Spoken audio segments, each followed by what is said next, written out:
ಗೆಳೆಯರ ನಮಸ್ಕಾರ. ಈಗಾಗಲೇ 2020 ಕನ್ನಡ ಸಾಹಿತ್ಯದ ಮೊದಲನೇ ಪತ್ರಿಕೆಯ ವಿಶ್ಲೇಷಣೆಯನ್ನು ಮುಗಿಸಿಕೊಂಡಿದ್ದೇವೆ. ಈ ವಿಭಾಗದಲ್ಲಿ ನಾವು ಪತ್ರಿಕೆ 2ರ ವಿಶ್ಲೇಷಣೆಯನ್ನ ಗಮನಿಸ್ತಾ ಹೋಗೋಣ. ಎಂದಿನಂತೆ ಇಲ್ಲಿ ವಿಶೇಷ ಸೂಚನೆಗಳಲ್ಲಿ ಯಾವುದೇ ಬದಲಾವಣೆಯನ್ನ ಮಾಡಿಲ್ಲ. ಕನ್ನಡದಲ್ಲಿ PLA ಬರೀರಿ, 8 ಪ್ರಶ್ನೆಗಳಲ್ಲಿ 5 ಪ್ರಶ್ನೆಗಳನ್ನ ಬರೀಬೇಕು ಇತ್ಯಾದಿ ಇಂತಹ ಎಲ್ಲ ಏನು ಇನ್ಸ್ಟ್ರಕ್ಷನ್ಸ್ ಗಳಿತ್ತು, ಈ ಬಾರಿಯೂ ಕೂಡ ಯಾವುದೇ ಚೇಂಜಸ್ಗಳು ಇಲ್ಲ. ಬಟ್ ಓದುವಂತಹ ಕ್ರಮವನ್ನ ದಯವಿಟ್ಟು ಬೆಳೆಸ್ಕೊಳ್ಳಿ. ಪ್ರಶ್ನೆಗಳ ನಮೂನೆ ಮತ್ತು ಅಂಕಗಳ ಹಂಚಿಕೆಯನ್ನು ಮೊದಲು ನೋಡಿಕೊಳ್ಳೋಣ. ಅದಾದ ನಂತರ ಎಂದಿನಂತೆ ನೀಲಿ ಬಣ್ಣದಲ್ಲಿರುವಂತಹದ್ದು ನೇರವಾಗಿ ಉತ್ತರಿಸಬಹುದಾದಂತಹ ಪ್ರಶ್ನೆಗಳನ್ನ ಹಾಕೊಂಡಿದ್ದೇನೆ. ಕ್ಲಿಷ್ಟವಾಗಿರುವಂತಹದನ್ನ ಕೇಸರಿ ಬಣ್ಣದಲ್ಲಿ, ಸವಾಲನ್ನು ಒಡ್ಡುವಂತಹ ಪ್ರಶ್ನೆಗಳನ್ನ ಕೆಂಪು ಬಣ್ಣದಲ್ಲಿ, ಮತ್ತು ಕಷ್ಟ ನನಗೆ ಬರೆಯೋದಕ್ಕಾಗಲ್ಲ, ನನಗೆ ಗೊತ್ತೇ ಇಲ್ಲ ಅನ್ನುವಂತಹ ಯಾವ್ದಾದ್ರು ಪ್ರಶ್ನೆಗಳಿದೆಯಾ ಅಂತಹ ಪ್ರಶ್ನೆಗಳೇನಾರಿದ್ರೆ ಅದು ಕಪ್ಪು ಬಣ್ಣದಲ್ಲಿ ನಾನು ಕೊಟ್ಟಿದ್ದೇನೆ. ಪತ್ರಿಕೆ 2ರ ಪ್ಯಾಟರ್ನ್ ಅನ್ನು ಗಮನಿಸೋದಾದ್ರೆ ಇಲ್ಲೂ ಕೂಡ question number 1 and question number 5 mandatory ಅಂತ ಇರುತ್ತೆ. ನೋಡಿ, ಮ್ಯಾಂಡೇಟರಿ ಅಂದ್ರೆ ಅದನ್ನ ಬರೀಲೇಬೇಕು ಅಂತಲ್ಲ, ಆದರೆ ಕಂಡೀಷನ್ ಪ್ರಕಾರ ವಿಭಾಗ 1ರಲ್ಲಿ ಕನಿಷ್ಠ ಪಕ್ಷ 2 ಪ್ರಶ್ನೆಗಳು, ವಿಭಾಗ 2ರಲ್ಲಿ ಕನಿಷ್ಠ ಪಕ್ಷ 2 ಪ್ರಶ್ನೆಗಳು ಅಂತ ಕೊಟ್ಟಿರ್ತಾರೆ. ಈ 2 ಪ್ರಶ್ನೆಗಳಲ್ಲಿ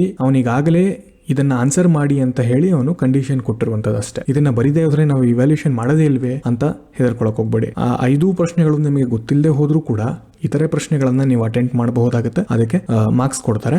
ಆದ್ರೆ ಸೇ ಫಾರ್ ಎಕ್ಸಾಂಪಲ್ ಈಗ ಒಟ್ಟು 5 ಪ್ರಶ್ನೆಯನ್ನ ಬರೀಬೇಕು. ಅದರಲ್ಲಿ ಕ್ವಶನ್ ನಂಬರ್ 1 ಬರೀತೀರಾ, 2 ಬರೀತೀರಾ, 3 ಬರೀತೀರಾ, ಇನ್ 2 ಪ್ರಶ್ನೆಗಳನ್ನ ಬರೀಬೇಕು. ಅವನು ಹೇಳಿರುವಂತ ಕಂಡೀಷನ್ ಪ್ರಕಾರ ಕ್ವಶನ್ ನಂಬರ್ 5 ಮ್ಯಾಂಡೇಟರಿ ಬರೀಬೇಕು. ಸೊ ಕ್ವಶನ್ ನಂಬರ್ 5 ಮ್ಯಾಂಡೇಟರಿ ಬರೆದ್ರೆ ಉಳಿದಿರುವಂತಹ ಇನ್ನೊಂದು ಪ್ರಶ್ನೆಯನ್ನ ಕ್ವಶನ್ ನಂಬರ್ 6, 7, 8 ನಲ್ಲಿ ಯಾವ್ದಾರ ಒಂದು ಬರೀಬೇಕು. ಆದರೆ ನಿಮಗೆ ಇವಾಗ ಗೊತ್ತಿಲ್ಲ ಅಂತ ಹೇಳ್ಕೊಳ್ಳೋಣ, ಕ್ವಶನ್ ನಂಬರ್ 1, 2, 3 ಬರ್ದಿದ್ದೀರಾ, ಉಳಿದಿರುವಂತೆ ನಿಮಗೆ ವಿಭಾಗ 2ರಲ್ಲಿ ಕ್ವಶನ್ ನಂಬರ್ 5 ನಲ್ಲಿ ಯಾವೇ ಪ್ರಶ್ನೆ ಗೊತ್ತಿಲ್ಲ ಅಂತ ಅನ್ಕೊಂಡ್ರೆ ಕ್ವಶನ್ ನಂಬರ್ 6 and 7 ಅಟೆಂಡ್ ಮಾಡ್ತೀರಾ ಅಂತ ಇಟ್ಕೊಳ್ಳಿ. ಆದ್ರೆ ಅದರಲ್ಲಿ ಯಾವ್ದಾದ್ರು ಒಂದನ್ನ ವ್ಯಾಲಿಡೇಟ್ ಮಾಡಲ್ಲ. ಕಾರಣ ಅವನು ಹೇಳಿರುವಂತಹ ಕಂಡೀಷನ್ ಏನು, ಕ್ವಶನ್ ನಂಬರ್ 5 ಅನ್ನ ಅಟೆಂಡ್ ಮಾಡಲೇಬೇಕಾಗಿತ್ತು ಅಂತ. ಸೊ ಕ್ವಶನ್ ನಂಬರ್ 1 and 5 ನ ನೀವೇನಾದ್ರು ಮ್ಯಾಂಡೇಟರಿ ಆಗಿ ಮಾಡಿದ್ದೇ ಆದಲ್ಲಿ ಇನ್ನು ಉಳಿದಿರುವಂತಹ 3 ಪ್ರಶ್ನೆಯನ್ನ ಮಿಕ್ಕ 6 ಪ್ರಶ್ನೆಗಳಲ್ಲಿ ಮಾಡಬಹುದು ಅಂತ ಕಂಡೀಷನ್ ಕೊಟ್ಟಿರುವಂತದ್ದು. ಸೊ ಕ್ವಶನ್ ನಂಬರ್ 1 and 5 ಬಿಟ್ಟು ನೀವೇನಾದ್ರೂ 5 ಪ್ರಶ್ನೆಗಳನ್ನ ಬರೆದ್ರೂ ಕೂಡ ಅಲ್ಲಿ ಅವ್ನು ಚೂಸ್ ಮಾಡುವಂತದ್ದು ಕೇವಲ 3 ಪ್ರಶ್ನೆಗಳನ್ನ ಮಾತ್ರ. ಯಾಕಂದ್ರೆ ನೀವು ಕ್ವಶನ್ ನಂಬರ್ 1 and 5 ನ ಅಟೆಂಡ್ ಮಾಡಿಲ್ಲ. ನೀವು ಮಿಕ್ಕ 6 ಪ್ರಶ್ನೆಗಳನ್ನ ಬಹಳ ಚೆನ್ನಾಗಿ ಮಾಡಿದ್ರು ಕೂಡ ಅವ್ನು ಆಯ್ಕೆ ಮಾಡ್ಕೊಳ್ಳುವಂತದ್ದು ಕೇವಲ 3, because the condition is question number 1 and 5 ಇಲ್ಲ ಅನ್ನುವ ಕಾರಣಕ್ಕೋಸ್ಕರ. ಕರೆಕ್ಷನ್ ಮಾಡಲ್ವಾ, ಇವ್ಯಾಲ್ಯೂಯೇಷನ್ ಮಾಡಲ್ಲ, ಆ ರೀತಿ ಅಲ್ಲ. ಮ್ಯಾಂಡೇಟರಿ ಅಂತ ಏನಕ್ಕೆ ಹೇಳಿದ್ದಾನೆ ಅಂದ್ರೆ ಈ ಮಿಕ್ಸ್ಚರ್ ಆಫ್ ಕ್ವಶನ್ಸ್ ಗಳನ್ನ ಕಂಪಲ್ಸರಿ ಅಟೆಂಡ್ ಮಾಡಿ ಸೊ ದಟ್ ಅವನಿಗೆ ಗೇಜ್ ಮಾಡೋದಕ್ಕೆ ಸುಲಭ ಆಗುತ್ತೆ ಅನ್ನೋ ಒಂದು ಕಾರಣಕ್ಕೋಸ್ಕರ. ಸೊ ಕ್ವಶನ್ ನಂಬರ್ 1 and 5 ಅವನು ಕಂಡೀಷನ್ ಪ್ರಕಾರ ಅಟೆಂಡ್ ಮಾಡಬೇಕಾಗತ್ತೆ. ಉಳಿದಿರುವಂತೆ 6 ಪ್ರಶ್ನೆಗಳಲ್ಲಿ 3 ಪ್ರಶ್ನೆಗಳನ್ನ ಅಟೆಂಡ್ ಮಾಡಿ ಅಂತ ಹೇಳುವಂತಹ ಕಂಡೀಷನ್ ಅದು. ಇಲ್ಲಿ ಕ್ವಶನ್ ನಂಬರ್ 1 and 5 5 ಉಪ ಪ್ರಶ್ನೆಗಳಿರ್ತವೆ 10 ಅಂಕಗಳಿಗೆ. ಆದರೆ ಮಿಕ್ಕ 6 ಪ್ರಶ್ನೆಗಳು 20, 20 ಮತ್ತು 10 ಅಂಕಗಳು ಅಂತ ಹೇಳಿ 3 ಉಪ ಪ್ರಶ್ನೆಗಳಿರ್ತವೆ. ಅನ್ಲೈಕ್ ಪತ್ರಿಕೆ 1 ಅಲ್ಲಿ 15ರ 2 ಪ್ರಶ್ನೆ, 10ರ 2 ಪ್ರಶ್ನೆ ಅನ್ನೋ ರೀತಿಯಲ್ಲಿ ಕೊಟ್ಟಿರ್ತಾನೆ.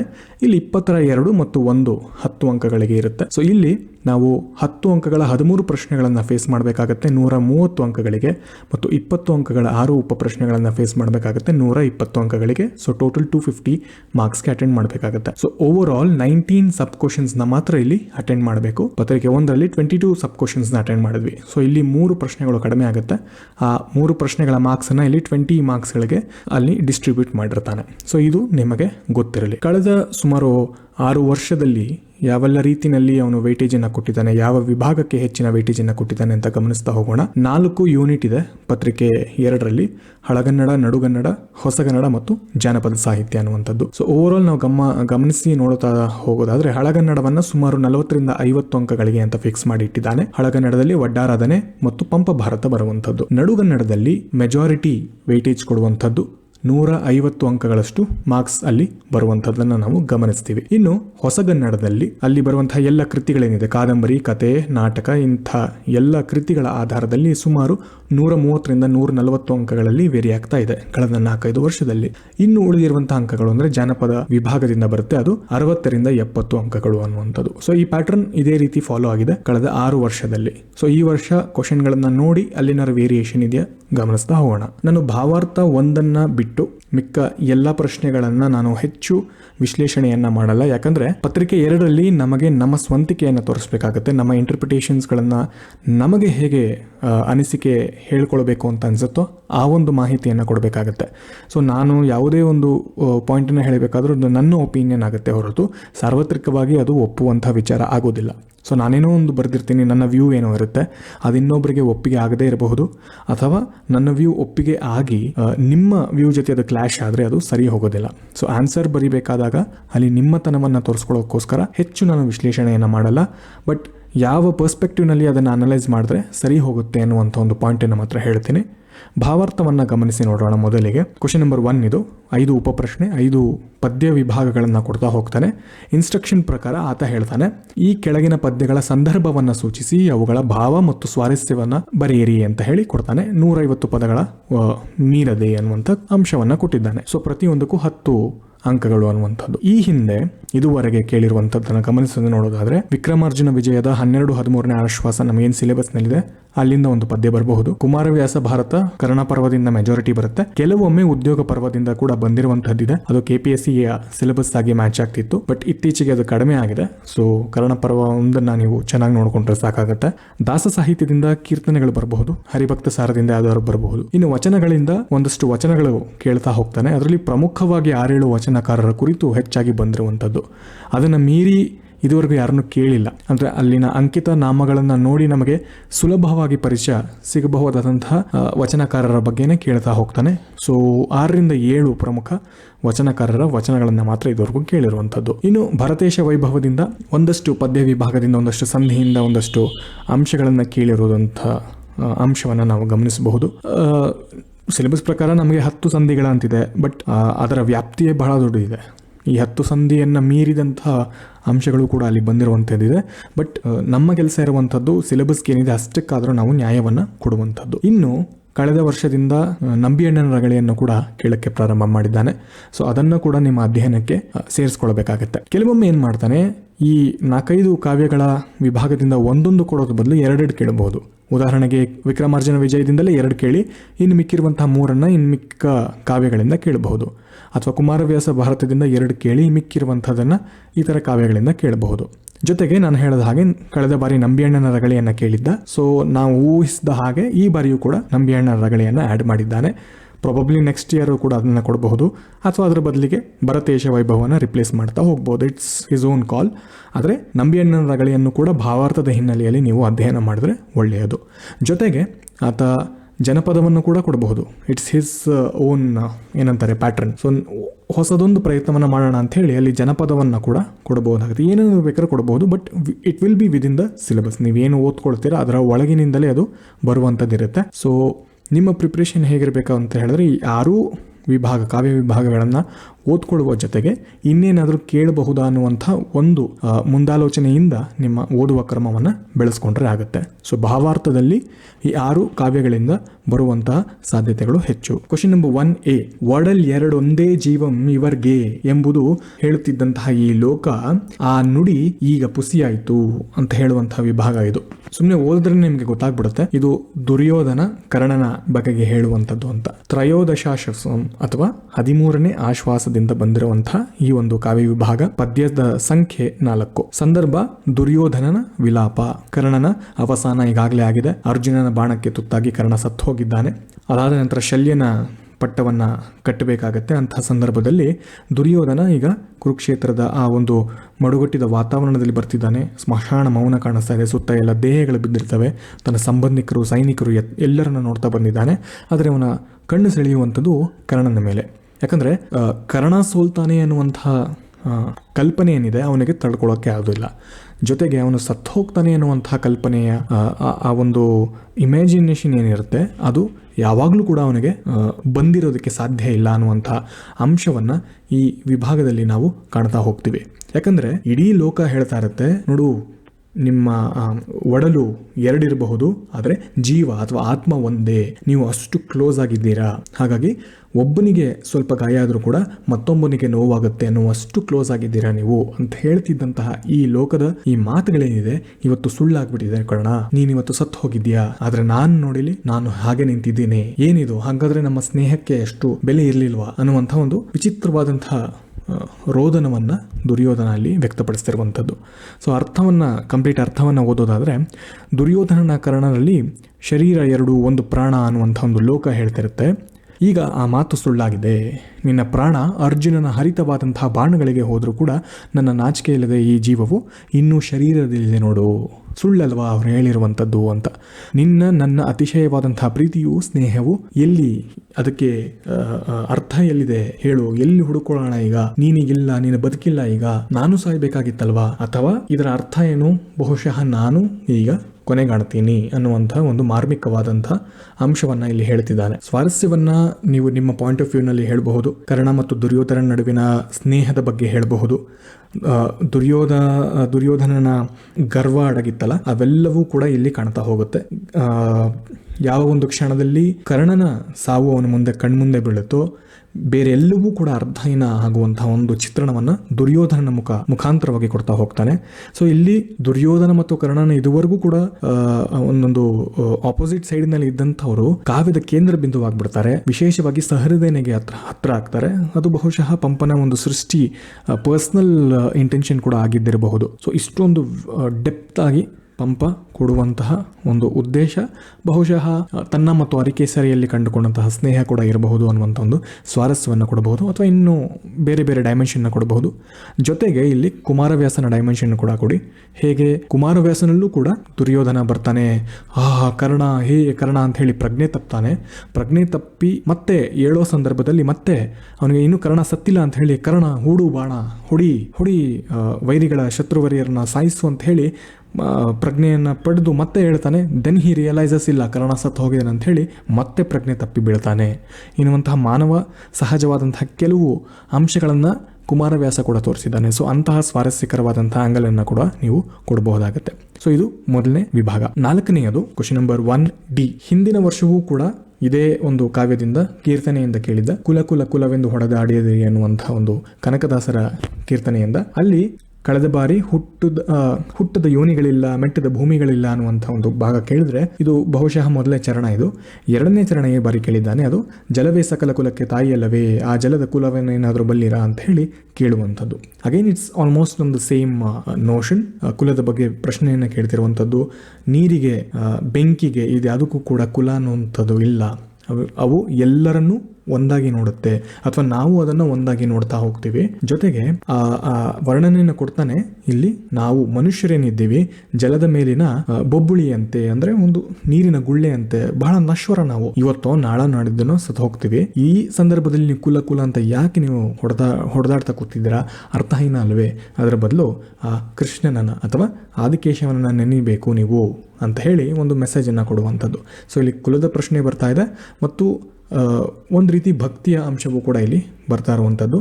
ಒಂದು ಸಂಕೇತವನ್ನು, ಅಂದರೆ ನೀರಿನ ಒಂದು ಸಂಕೇತ ಇಟ್ಕೊಂಡು ಒಂದು ಪ್ರತಿಮೆಯನ್ನು ಸೃಷ್ಟಿಸಿಕೊಂಡು ಅದಕ್ಕೆ ಯೂನಿವರ್ಸಲ್ ಫ್ಯಾಕ್ಟರ್ನ ಕೊಟ್ಟು, ಯೂನಿವರ್ಸಲ್ ಟ್ರುತ್ ಅಂತ ಏನು ಹೇಳ್ತೀವಿ, ಅದನ್ನ ಸಾರ್ವತ್ರಿಕವಾದಂತಹ ಸತ್ಯವನ್ನ ಎತ್ತಿ ಹಿಡಿಯೋದಕ್ಕೋಸ್ಕರ ನೀರು ಅಥವಾ ಜಲ ಅನ್ನುವಂತಹ ಅಂಶವನ್ನ ಇಲ್ಲಿ ಯೂಸ್ ಮಾಡ್ತಿರುವಂಥದ್ದನ್ನ ನೀವು ಗಮನಿಸಬೇಕಾಗುತ್ತೆ.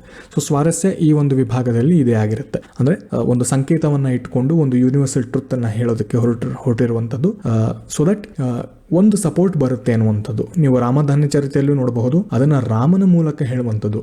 ರಾಗಿಯೇ ಶ್ರೇಷ್ಠ ಅಂತ ಹೇಳಿ ರಾಮನ ಮುಖಾಂತರ ಹೇಳಿಸೋದ್ರಿಂದ ಅದಕ್ಕೊಂದು ಎಸ್ಟಾಬ್ಲಿಷ್ಮೆಂಟ್ ಸಪೋರ್ಟ್ ಏನು ಬರುತ್ತೆ ಅದನ್ನ ಇಲ್ಲೂ ಕೂಡ ಹೇಳುವಂಥದ್ದು. ಸೊ ನೀರು, ಗಾಳಿ, ಬೆಂಕಿ ಇವುಗಳನ್ನೆಲ್ಲ ಎಕ್ಸಾಂಪಲ್ ಇಟ್ಕೊಂಡು ಹೇಳಿದಾಗ ಏನಾಗುತ್ತೆ, ಯೂನಿವರ್ಸಲ್ ಟ್ರುತ್ ಅನ್ನುವಂಥದ್ದನ್ನ ನಾವು ಕಂಡರಿಸ್ಕೊಳ್ಳಬಹುದು ಅನ್ನುವಂತಹ ಒಂದು ತತ್ವವನ್ನ ಇಲ್ಲಿ ಕನಕದಾಸರು ಪ್ರಯೋಗವನ್ನ ಮಾಡಿದ್ದಾರೆ. 1C ಮೂರನೆಯದು ನೋಡೋಣ. ಎಲೆ ಧನಂಜಯ ನೀನು ಹಿಮಕರ ಕುಲದ ಸುಕುಮಾರನು ಲೋಕದ ಕುಲುವಿಹೀನನು ಆ ಕರ್ಣ ನಿನಗೆಂತು ಸರಿಯನು. ಈ ಟೋನ್ ನಲ್ಲಿ ನಿಮಗೆ ಗೊತ್ತಾಗುತ್ತೆ ಕೃಷ್ಣ ಹೇಳ್ತಿರುವಂತದ್ದು ಅಂತ. ಇದು ಕುಮಾರವ್ಯಾಸ ಭಾರತದ ಕರ್ಣ ಪರ್ವದಿಂದ 26ನೇ ಸಂಧಿ 42ನೇ ಪದ್ಯ. ಇದು ಕುರುಕ್ಷೇತ್ರ ಯುದ್ಧ ನಡೀತಾ ಇರುವಂತಹ ಸಂದರ್ಭದಲ್ಲಿ ಒಂದು ಅರಕ್ಷಣದಲ್ಲಿ ಈ ಶಲ್ಯ ಏನು ರಥವನ್ನ ಬಿಟ್ಟು ಹೊಟ್ಟೋಗ್ತಾನೆ, ಕರ್ಣನನ್ನ ಮಧ್ಯದಲ್ಲಿ ಬಿಟ್ಟು, ಇಲ್ಲ ನೀನು ಕುಲಹೀನ ಅಂತ ಹೇಳಿ ಹೊರಟು ಬಿಡ್ತಾನೆ, ನನ್ನ ಮಾತು ಕೇಳ್ತಿಲ್ಲ ಅಂತ ಹೇಳಿ. ಆಗ ಯುದ್ಧದ ಸಂದರ್ಭದಲ್ಲಿ ಅವನ ಚಕ್ರ ಹೂತು ಹೋಗುತ್ತೆ, ರಥದ ಚಕ್ರ ಹೂತು ಹೋಗುತ್ತೆ, ಅದನ್ನ ಎತ್ತಲಿಕ್ಕೆ ಬರ್ತಾನೆ. ಇದು ನಮಗೆ ಗೊತ್ತಿರುವಂತಹ ವಿಚಾರ. ಆ ಸಂದರ್ಭದಲ್ಲಿ ಅರ್ಜುನನಿಗೆ ಒಂದು ರೀತಿಯಲ್ಲಿ ಮನಸ್ಸಿನಲ್ಲಿ ಏನೋ ಒಂದು ರೀತಿಯ ಖೇದ ಉಂಟಾಗುತ್ತೆ. ಕರ್ಣನನ್ನ ನೋಡಿದ್ರೆ ನನಗೇನೋ ಅನ್ನಿಸ್ತಾ ಇದೆ, ಇವನಿಗೂ ನನಗೂ ಸಂಬಂಧ ಇದೆಯಾ, ನನಗೇನೋ ಪಾಪ ಪ್ರಜ್ಞೆ ಕಾಣ್ತಾ ಇದೆ, ಅವನ ಕಣ್ಣಿನಲ್ಲಿ ನೋಡ್ತಾ ಇದ್ರೆ ನನಗೇನೋ ಒಂದು ರೀತಿಯಲ್ಲಿ ಏನೋ ನನ್ನ ಸೋದರ ಸಂಬಂಧಿ ಆಗಿ ಕಾಣ್ತಾ ಇದ್ದಾನೆ ಅಂತ ಹೇಳಿ, ಕರುಳಬರಳಿಗೆ ಸಂಬಂಧ ಇದೆಯಾ ಅಂತ ಹೇಳಿ ತನಗೆ ತಾನೇ ಪ್ರಶ್ನೆಯನ್ನು ಕೇಳ್ಕೊಳ್ತಾ ಹೋಗ್ತಾನೆ. ಆಗ ಅದು ಕೃಷ್ಣನಿಗೆ ಕೇಳಿದ ಹಾಗೆ, ಅದು ತನಗೆ ತಾನೇ ಕೇಳೋದು ಅಂತ ಹೇಳೋದು ಇಟ್ಸ್ ಡೆಫಿನೆಟ್ಲಿ ಕೃಷ್ಣನಿಗೆ ಕೇಳುವಂಥದ್ದು.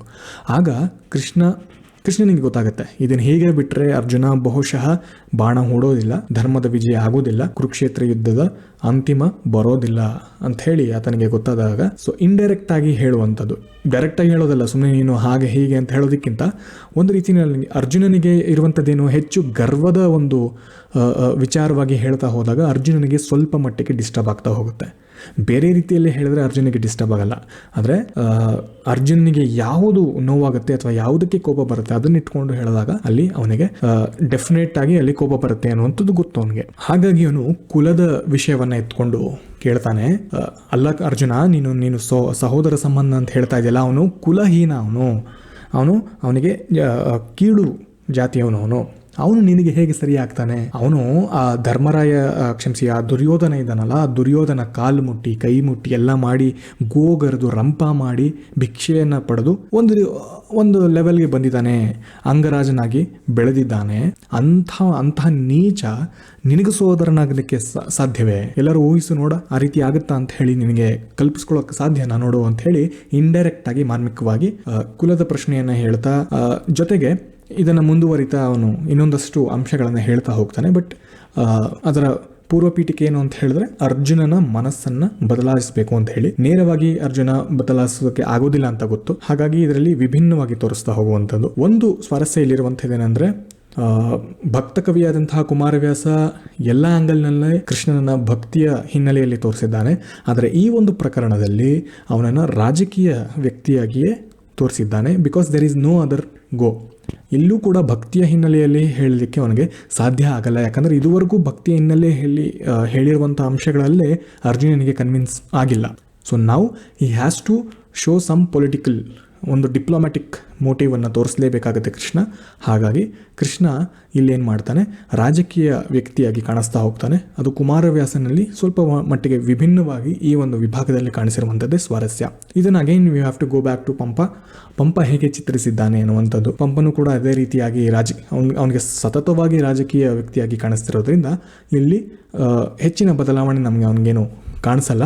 ಬಟ್ ಸ್ವಾರಸ್ಯ ಒಂದೇ ರೀತಿಯಲ್ಲಿ ಇರುತ್ತೆ. ಸೊ ಕುಮಾರವ್ಯಾಸನಿಗೂ ಪಂಪನಿಗೂ ಹೇಗೆ ಈ ಒಂದು ಸನ್ನಿವೇಶದಲ್ಲಿ ಬದಲಾವಣೆ ಆಗಿದೆ ಅನ್ನುವಂಥದ್ದು. ಬೇಕಿದ್ರೆ ನೀವು ಇಲ್ಲಿ ಅಲ್ಲಾಗಿರುವಂಥ ಪ್ರಾಸವನ್ನು ನೋಡಬಹುದು. ಎಲೆ, ಕುಲಹೀನ, ತಲೆಯ, ಸಲಹ, ಈ ಒಂದು ಪ್ರಾಸ ಏನು ಕಾಣಿಸ್ತಾ ಇದೆ ಇದನ್ನು ನೀವು ಬೇಕಾದ್ರೆ ಗುರುತು ಹಿಡಿಬಹುದು. ಮತ್ತು ಅಲ್ಲಿನ ಷಟ್ಪದಿಯ ಬಗ್ಗೆ ಒಂದಷ್ಟು 2-3 ಮಾತುಗಳನ್ನು ಹೇಳಿ ಈ ಷಟ್ಪದಿಯ ಮುಖಾಂತರವಾಗಿ ಹೇಗೆ ಹೇಳಿರೋದ್ರಿಂದ ರೂಪಕ ಒಂದು ವ್ಯಕ್ತಿತ್ವ ಸ್ವಭಾವ ಏನಿದೆ ಒಂದು ಕುಮಾರವ್ಯಾಸನದು ಅದು ತೋರಿಸ್ತಾ ಇದೆ ಅಂತ ಹೇಳಿ ನೀವು ಬೇಕಿದ್ರೆ ಒಂದು ಪಾಯಿಂಟನ್ನ ಅಲ್ಲಿ ಆ್ಯಡ್ ಮಾಡಬಹುದು. ಕ್ವಶನ್ ನಂಬರ್ 1B ನೋಡೋದಾದ್ರೆ, ಕಳೆದ ಬಾರಿಯೂ ಕೂಡ ನಂಬಿಯಣ್ಣನ ರಗಳೆಯಿಂದ ಕೇಳಿದ್ದ, ಈ ಬಾರಿಯಿಂದ ಕೂಡ ಒಂದು ನಂಬಿಯಣ್ಣನ ರಗಳೆಯ ವಿಭಾಗದಿಂದ ಕೇಳಿದ್ದಾನೆ.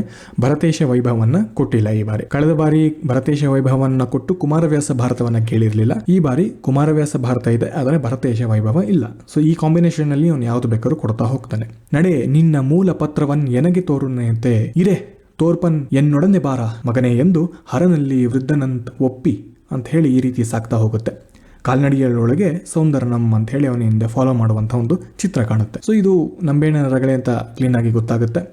ಇದು 7ನೇ ಸ್ಥಳ 96ರಿಂದ 99ನೇ ಸಾಲಿನಲ್ಲಿ ಬರುವಂತಹ ಈ ಒಂದು ಪದ್ಯದ ಭಾಗ. ಇದು ವೃದ್ಧ ಮಾಹೇಶ್ವರನ ಪ್ರಕರಣ. ಇದು ತನ್ನ ಏನು ಉದ್ದೇಶ ಏನಿತ್ತು, ನಂಬಿ ಇಹಲೋಕಕ್ಕೆ ಬಂದಿರುವಂತಹ ಉದ್ದೇಶ ಏನಿತ್ತು ಅದರಿಂದ ದಾರಿ ತಪ್ಪುತ್ತಿದ್ದಾನೆ. ಅವನು ಪರವೆ ಮತ್ತು ಸಂಕಲ್ಯರ ಜೊತೆಗೆ ಒಡಗೂಡಿ ಬಾಳಬೇಕಾಗಿತ್ತು, ಅಲ್ಲಿ ಪಾಠ ಕಲಿತು ಮತ್ತೆ ನಂತರ ಕೈಲಾಸಕ್ಕೆ ಬರಬೇಕಿತ್ತು. ಆದರೆ ಇಲ್ಲಿ ತನ್ನ ಇಷ್ಟದಂತೆ ತನಗೆ ಇಚ್ಛೆ ಇರುವಂತಹ ಫ್ರೀ ವಿಲ್ ಅಂತ ಏನು ಕರಿತೀವಿ ಅದರ ಅನುಸಾರವಾಗಿ ಆತ ಹೋಗ್ತಾ ಇರ್ತಾನೆ. ಆಗ ಶಿವನಿಗೆ ಮತ್ತೆ ತನ್ನ ಭಕ್ತ ಸರಿಯಾದ ದಾರಿಗೆ ಬರಬೇಕಾಗತ್ತೆ. ಅಂದರೆ ಡೆಸ್ಟಿನಿ ಅಂತ ನಾವೇನು ಕರಿತೀವಿ. So this is what free will versus destiny ಅಂತ ಹೇಳ್ತೀವಲ್ಲ, ಇದನ್ನು ನೀವು ಎಥಿಕ್ಸ್ನಲ್ಲಿ ಓದ್ತೀರಾ. ಸೊ ಇದು ಒಂದು ರೀತಿಯಲ್ಲಿ ಫಿಲಾಸಫಿಕಲ್ ಆಗಿ ಇಲ್ಲಿ ಕಾಣ್ತಾ ಹೋಗುತ್ತೆ. ಸೊ ನಂಬಿಯದ್ದು ಫ್ರೀ ವಿಲ್, ಅವನಿಗೆ ಏನು ಇಷ್ಟ ಬೇಕೋ ಅದನ್ನು ಮಾಡ್ತಾ ಹೋಗ್ತಾನೆ. ಆದರೆ ಡೆಸ್ಟಿನಿ ಎನ್ನುವಂಥದ್ದು ಹೇಗೆ ತನ್ನ ಪ್ರೆಸೆನ್ಸ್ ಅನ್ನ ತೋರಿಸ್ತಾ ಹೋಗುತ್ತೆ, ಅದು ಶಿವನ ಮೂಲಕ ಇಲ್ಲಿ ಕಾಣಿಸ್ತಾ ಹೋಗುವಂಥದ್ದು. ಆದರೆ ಇಲ್ಲಿ ಶಿವ ಸುಮ್ಮನೆ ಬರೋದಿಲ್ಲ. ಇಲ್ಲಿ ಮುದುಕನ ವೇಷನಾಗಿ ವೃದ್ಧ ಮಾಹೇಶ್ವರನಾಗಿ ಬರ್ತಾನೆ, ಭೂಮಿಗೆ ಇಳಿಯುವಂಥದ್ದು. ಅಲ್ಲಿ ಬಂದು ಮದುವೆ ಮಂಟಪದಲ್ಲೆಲ್ಲ ಅಲ್ಲೋಲ ಕಲ್ಲೋಲ ಸೃಷ್ಟಿ ಮಾಡಿ ತೆಂಗಿನಕಾಯಿನ ಒಡೆದು ಅಲ್ಲೆಲ್ಲೋ ಆರತಿ ತಟ್ಟೆಯನ್ನ ಬೀಳಿಸಿ ಹಣ್ಣು ಮುದುಕ ಅವನನ್ನ ಹಿಡ್ಕೊಂಡು ಹೋದ್ರೆ ಸುಮ್ಮನೆ ಹಿಡಿಯಕ್ಕೆ ಹೋದ್ರೂ ಕೂಡ ಕೈ ಜಾರುತ್ತೆ, ಅವನೆಲ್ಲೋ ಸತ್ತು ಹೋಗ್ಬಿಡ್ತಾನೆ ಅಂತ ಹೇಳಿ ಜನಕ್ಕೆ ಭಯ ಆಗ್ತಾ ಹೋಗುತ್ತೆ. ಬಹಳ ಚೆನ್ನಾಗಿ ವರ್ಣನೆಯನ್ನ ಕೊಟ್ಟಿದ್ದಾನೆ ಹರಿಹರ. ಈ ಎಲ್ಲ ಪ್ರಕರಣಗಳು ಸಾಕ್ತಾ ಆಗ್ತಾ ಹೋಗ್ತಾ ಇರುತ್ತೆ. ಕೊನೆಗೆ ಅವನು ತೋಟದ ಹೊರಗಡೆ ಎಲ್ಲೋ ಕೂತಿದ್ದಾನೆ, ಮಂಟಪದ ಹೊರಗಡೆ ಎಲ್ಲೋ ಕೂತಿದ್ದಾನೆ ನಂಬಿ ಅಂತ ಹೇಳಿ ಅವನು ಹುಡುಕೊಂಡು ಮುದುಕ ಬರ್ತಾನೆ. ಬಂದು ಕೇಳಿದಾಗ ಹೀಗೆ ನೀನು ನನ್ನ ಸ್ವತ್ತಾಗಿದ್ದೆ, ನೀನು ಅದಕ್ಕೆ ಪತ್ರ ಇದೆ ನೋಡು ಅಂತ ಹೇಳಿ ನಂಬಿಗೆ ಕೊಡ್ತಾ ಹೋಗ್ತಾನೆ. ನಮಗೆ ಅದು ನಂಬಿಕೆ ಇರೋದಿಲ್ಲ. ನಂಬಿ ಈಗ ಸೌಂದರ್ಯ ಪೆರುಮಾಳಾಗಿರ್ತಾನೆ. ಅವನು ಇಲ್ಲ, ಈ ಪತ್ರ ಇಲ್ಲ ಅಂತ ಹೇಳಿ ಅವನು ಕೋಪದಲ್ಲಿ ಹರಿದು ಬಿಸಾಕ್ತಾನೆ. ಮತ್ತೊಂದಷ್ಟು ಚರ್ಚೆಗಳಾಗ್ತವೆ, ಗುರು ಹಿರಿಯರೆಲ್ಲ ಬರ್ತಾರೆ, ಒಂದಷ್ಟು ವಾದ ವಿವಾದಗಳೆಲ್ಲ ಆಗ್ತವೆ. ಕೊನೆಗೆ ಮುದುಕ ಹೇಳ್ತಾನೆ, ನೀನು ಹರಿದು ಹಾಕ್ತಲ್ಲ ಅದೊಂದು ಫೋಟೋ ಕಾಪಿ ಅಷ್ಟೇ, ಒಂದು ಜೆರಾಕ್ಸ್ ಕಾಪಿ ಅಷ್ಟೇ. ಅದು ಆಕ್ಚುಲ್ ಒರಿಜಿನಲ್ ಏನಿದೆ ನನ್ನ ಹೆಂಡತಿ ಹತ್ರ ಒಂದು ದೇವಸ್ಥಾನದಲ್ಲಿದೆ, ಅದು ಇಲ್ಲೇ ಊರು ಹೊರಗಿನ ದೇವಸ್ಥಾನದಲ್ಲಿದೆ. ಆ ದೇವಸ್ಥಾನದಲ್ಲಿ ನೀನು ಒರಿಜಿನಲ್ ಕಾಪಿ ಇದೆ, ಬೇಕಾದ್ರೆ ನೀನು ಕ್ರಾಸ್ ಚೆಕ್ ನೋಡು ಅಂತ ಹೇಳ್ತಾನೆ. ಆಗ ಬರುವಂತಹ ಒಂದು ವಿಭಾಗ ಇದು. ನಡೆ, ನಿನ್ನ ಮೂಲ ಪತ್ರವನ್ನು ನನಗೆ ತೋರು ಅಂತ ಹೇಳಿ ನಂಬಿ ಕೇಳ್ತಾನೆ ಶಿವನಿಗೆ. ಅವನು ಗೊತ್ತಿಲ್ಲ, ಈ ಮುದುಕ ಅಷ್ಟೇ, ಅದು ಶಿವ ಅಂತ ಗೊತ್ತಿಲ್ಲ. ಸರಿ ಆಯ್ತು ನೋಡಪ್ಪ, ಒರಿಜಿನಲ್ ತೋರಿಸ್ತ್ಯಾ, ಸರಿ ಕರ್ಕೊಂಡು ಹೋಗು ಅಂತ ಹೇಳಿ ಕೇಳ್ತಾನೆ. ಇದೇ ಸರಿಯಾದ ಸಮಯ, ಇದು ಬೇಕಿತ್ತು ಅವನಿಗೆ, ಅಂದ್ರೆ ಚೇಂಜ್ ಆಫ್ ಮೈಂಡ್ ಬೇಕಿತ್ತಲ್ಲ. ಸೊ ಇದು ಇನ್ಸ್ಟಿಗೇಟ್ ಮಾಡುತ್ತೆ. ಆಯ್ತು ನಡಿ, ನಾನು ತೋರಿಸ್ತೀನಿ ಅಂತ ಹೇಳಿ ಮುಂದಕ್ಕೆ ವ್ಯಕ್ತಿ ಹೋಗ್ತಾನೆ ಮುದುಕ. ಆದ್ರೆ ಹಿಂದೆ ಈ ಸೌಂದರ್ಯ ಅಥವಾ ನಂಬಿ ಏನ್ ಮಾಡ್ತಾನೆ, ಅವನು ಹಿಂದೆ ಹೋಗುವಂಥದ್ದು. ಅದಾದ ನಂತರ ದೇವಸ್ಥಾನದ ಒಳಗೆ ಹೋಗುವಂಥದ್ದು, ಚಪ್ಪಲಿ ಹಾಕೊಂಡೇ ಹೋಗುವಂಥದ್ದು. ಇವನಿಗೆ ಸ್ವಲ್ಪ ಕೋಪ ಬರುತ್ತೆ. ಬಟ್ ಒಂದು ಕ್ಷಣದಲ್ಲಿ ಅವನಿಗೆ ಗೊತ್ತಾಗುತ್ತೆ ಇದು ಏನೋ ನಡೀತಾ ಇದೆ ಅಂತ ಹೇಳಿ ಅನ್ಸುತ್ತೆ. ಒಳಗಡೆ ಹೋಗಿ ನೋಡ್ತಾನೆ, ಅಲ್ಲಿ ಯಾರು ಇರೋದಿಲ್ಲ, ಅಂದ್ರೆ ಮಾಯ ಆಗ್ಬಿಟ್ಟಿರ್ತಾನೆ. ಆಗ ಇವನಿಗೆ ಹೊಳೆಯುತ್ತೆ, ಓಕೆ ಇದು ಶಿವನೇ ಅಂತ ಹೇಳಿ ಗೋಚರ ಆಗುವಂತ ಒಂದು ಪ್ರಕ್ರಿಯೆ ಇದು. ಇವಿಷ್ಟು ವಿಭಾಗದಲ್ಲಿ ಈ ಹಿನ್ನೆಲೆಯಲ್ಲಿ ಬರುವಂತದ್ದು ವೃದ್ಧ ಮಹೇಶ್ವರ. ಸೊ ಇದನ್ನ ಎಕ್ಸ್ಪ್ಲನೇಷನ್ ಕೊಡಬೇಕಾಗುತ್ತೆ, ಏನು ಕಥೆಯ ಸಂದರ್ಭ ಇವೆಲ್ಲ ಕೊಡ್ತೀರಾ. ಸ್ವಾರಸ್ಯ ಅಂತ ಹೇಳಿದ್ರೆ ಎರಡು ಅಂಶಗಳನ್ನ ಕೊಡ್ಬೋದು. ಒಂದು, ಹೇಗೆ ಶಿವ ತನ್ನ ಭಕ್ತನನ್ನ ಒಲಿಸಿಕೊಳ್ಳೋದಕ್ಕೋಸ್ಕರ ಅಥವಾ ಭಕ್ತನನ್ನ ಸರಿಯಾದ ದಾರಿಗೆ ಕರ್ಕೊಂಡು ಬರೋದಕ್ಕೋಸ್ಕರ ಯಾವ ವೇಷವನ್ನಾದ್ರೂ ತೊಡಬಲ್ಲ ಅನ್ನುವಂಥದ್ದು. ಇದು ಒಂದು ರೀತಿಯಲ್ಲಿ ವಚನ ಚಳುವಳಿಯಲ್ಲಿ ಬಂದಂತಹ ಹೊಸದೊಂದು ಚಿತ್ರಣ ಅಂತ ಹೇಳಬಹುದು. ದೇವರ ಬಗೆಗಿನ ಚಿತ್ರಣ ಇದು. ಅಲ್ಲಿ ಹಲವು ರೀತಿಯಾಗಿ ಇಹಲೋಕದಲ್ಲಿ ದೇವರನ್ನ ಕಾಣುವಂತಹ ಪ್ರಕ್ರಿಯೆಗಳು ಈ ಲಿಂಗಾಯತ ವೀರಶೈವದ ನಂಬಿಕೆಯಲ್ಲಿ ಕಾಣ್ತಾ ಹೋಗ್ತಾರೆ. ಅದು ಇಲ್ಲಿ ರಿಫ್ಲೆಕ್ಟ್ ಆಗಿರುವಂಥದ್ದು. ಎರಡನೇ ವಿಶೇಷ ಅಂಶ ಅಂತ ಹೇಳಿದ್ರೆ, ದೇವರನ್ನ ವೃದ್ಧರನ್ನಾಗಿ ಕಾಣುವಂತಹ ವಿಶೇಷವಾದಂತಹ ಅಂಶ ಬಹುಶಃ ಇನ್ನೆಲ್ಲೂ ಕಂಡಿಲ್ಲ, ಯಾರು ರಚಿಸಿಲ್ಲ ಅಂತ ಹೇಳಬಹುದು. ಹರಿಹರ ಈ ರೀತಿಯಾದಂತಹ ಕಲ್ಪನೆಯನ್ನ ಮಾಡಿಕೊಳ್ಳುವಂಥದ್ದು it's a very unique feature. ಮುದುಕರನ್ನೇ ಕೇಂದ್ರ ಬಿಂದುವಾಗಿ ಇಟ್ಕೊಂಡು ಮಾಡುವಂಥದ್ದೇ ಡಿಫ್ರೆಂಟ್. ಅದರಲ್ಲಿ ದೇವರನ್ನ ಮುದುಕರ ಒಂದು ವೇಷ ಹಾಕಿಸಿ ತೋರಿಸುವಂಥದ್ದು ಇದೆಯಲ್ಲ, ಆ ಒಂದು ಆಂಗಲ್ ನಲ್ಲಿ ಇದು ಬಹಳ ವಿಶಿಷ್ಟವಾಗಿ ಕಾಣ್ತಾ ಹೋಗುತ್ತೆ. ಹರಿಹರನ ನಂಬಿನ ರಗಳೆಯಲ್ಲಿನ ವೃದ್ಧ ಮಹೇಶ್ವರ ಪ್ರಸಂಗ. ಇನ್ನು ಕೊನೆಯದು ಕ್ವೆಶ್ಚನ್ ನಂಬರ್ 1E. ಇಲ್ಲಿ ಬಹಳಷ್ಟು ಜನರಿಗೆ ಸ್ವಲ್ಪ ಮಟ್ಟಿಗೆ ಗೊಂದಲ ಉಂಟಾಗಿದೆ. ಇಡೀ ನಿಮ್ಮ ವಚನವನ್ನ ಓದಿ ನೋಡಿದ್ರೆ, ಹಾಲನೇಮ, ಹಾಲಕೆನೆಯ ನೇಮ, ಕೆನೆ ತಪ್ಪಿದ ಬಳಿಕ ಕಿಚಡಿಯ ನೇಮ, ಬೆಣ್ಣೆಯ ನೇಮ, ಬೆಲ್ಲದ ನೇಮ, ಅಂಬಲಿಯ ನೇಮದವರನ್ನ ಯಾರನ್ನೂ ಕಾಣೆ, ಕೂಡಲ ಸಂಗನ ಶರಣನಲ್ಲಿ ಅಂಬಲಿಯ ನೇಮದಾತ ಮಾದಾರ ಚೆನ್ನಯ್ಯ ಅನ್ನುವಂಥದ್ದು. ಕೆಲವರು ಕೊನೆಯ ಒಂದು ಸಾಲನ್ನು ನೋಡಿ ಅದು ಮಾದಾರ ಚೆನ್ನಯ್ಯ ರಚಿಸಿರಬಹುದು ಅಂತ ಹೇಳಿ ಅದನ್ನ ಬರೆದಿರುವಂತದ್ದಿದೆ. ಇನ್ನು ಕೆಲವರು ಬಹಳ ಸೂಕ್ಷ್ಮವಾಗಿ ಓದಂತವನು ಅಲ್ಲಿ ಕೂಡಲ ಸಂಗಮ ಇರುವಂತಹ ಕಾರಣಕ್ಕೋಸ್ಕರ ಅದನ್ನ ಬಸವಣ್ಣನವರು ಅಂತ ಸರಿಯಾಗಿ ಗುರುತಿಸಿದ್ದಾರೆ. ಆಕ್ಚುಲ್ ಆಗಿ ಇದು ಬಸವಣ್ಣನವರ ವಚನ ಕಮ್ಮಟದಲ್ಲಿಯೇ ಇದೆ. ವಚನ ಸಂಖ್ಯೆ 225. ಸ್ವಲ್ಪ ಮಟ್ಟಿಗೆ ಇದು ಅರ್ಥ ಮಾಡ್ಕೊಳ್ಳೋದಕ್ಕೆ ಮತ್ತು ಎಕ್ಸ್ಪ್ಲೇನ್ ಮಾಡೋದಕ್ಕೆ ಕಾಂಪ್ಲಿಕೇಟೆಡ್ ಆಗಿದೆ. ಹಾಗಾಗಿ ನಾನು ಇದನ್ನ ಕೇಸರಿ ಬಣ್ಣದಲ್ಲಿ ಇಟ್ಟಿದ್ದೇನೆ. ಅಂದ್ರೆ ದೇವರ ಬಗೆಗಿನ ಒಂದು ನಿಲುವಿಗೆ ಅಥವಾ ನಂಬಿಕೆಗಳಿಗೆ ಈ ಆಚರಣೆಗಳು ಅಂತ ಏನು ಮುಂದೆ ಬರ್ತಾ ಹೋಗ್ತವೆ, ಪ್ರತಿಯೊಂದಕ್ಕೂ ಕೂಡ ತನ್ನದೇ ಆದಂತಹ ರೂಲ್ಸ್ ಅಂಡ್ ರೆಗ್ಯುಲೇಷನ್ ಇದೆ. ಬೇಸಿಕಲಿ ಒಂದು ರಿಚುವಲ್ ಅನ್ನುವಂಥದ್ದು. ನೇಮ,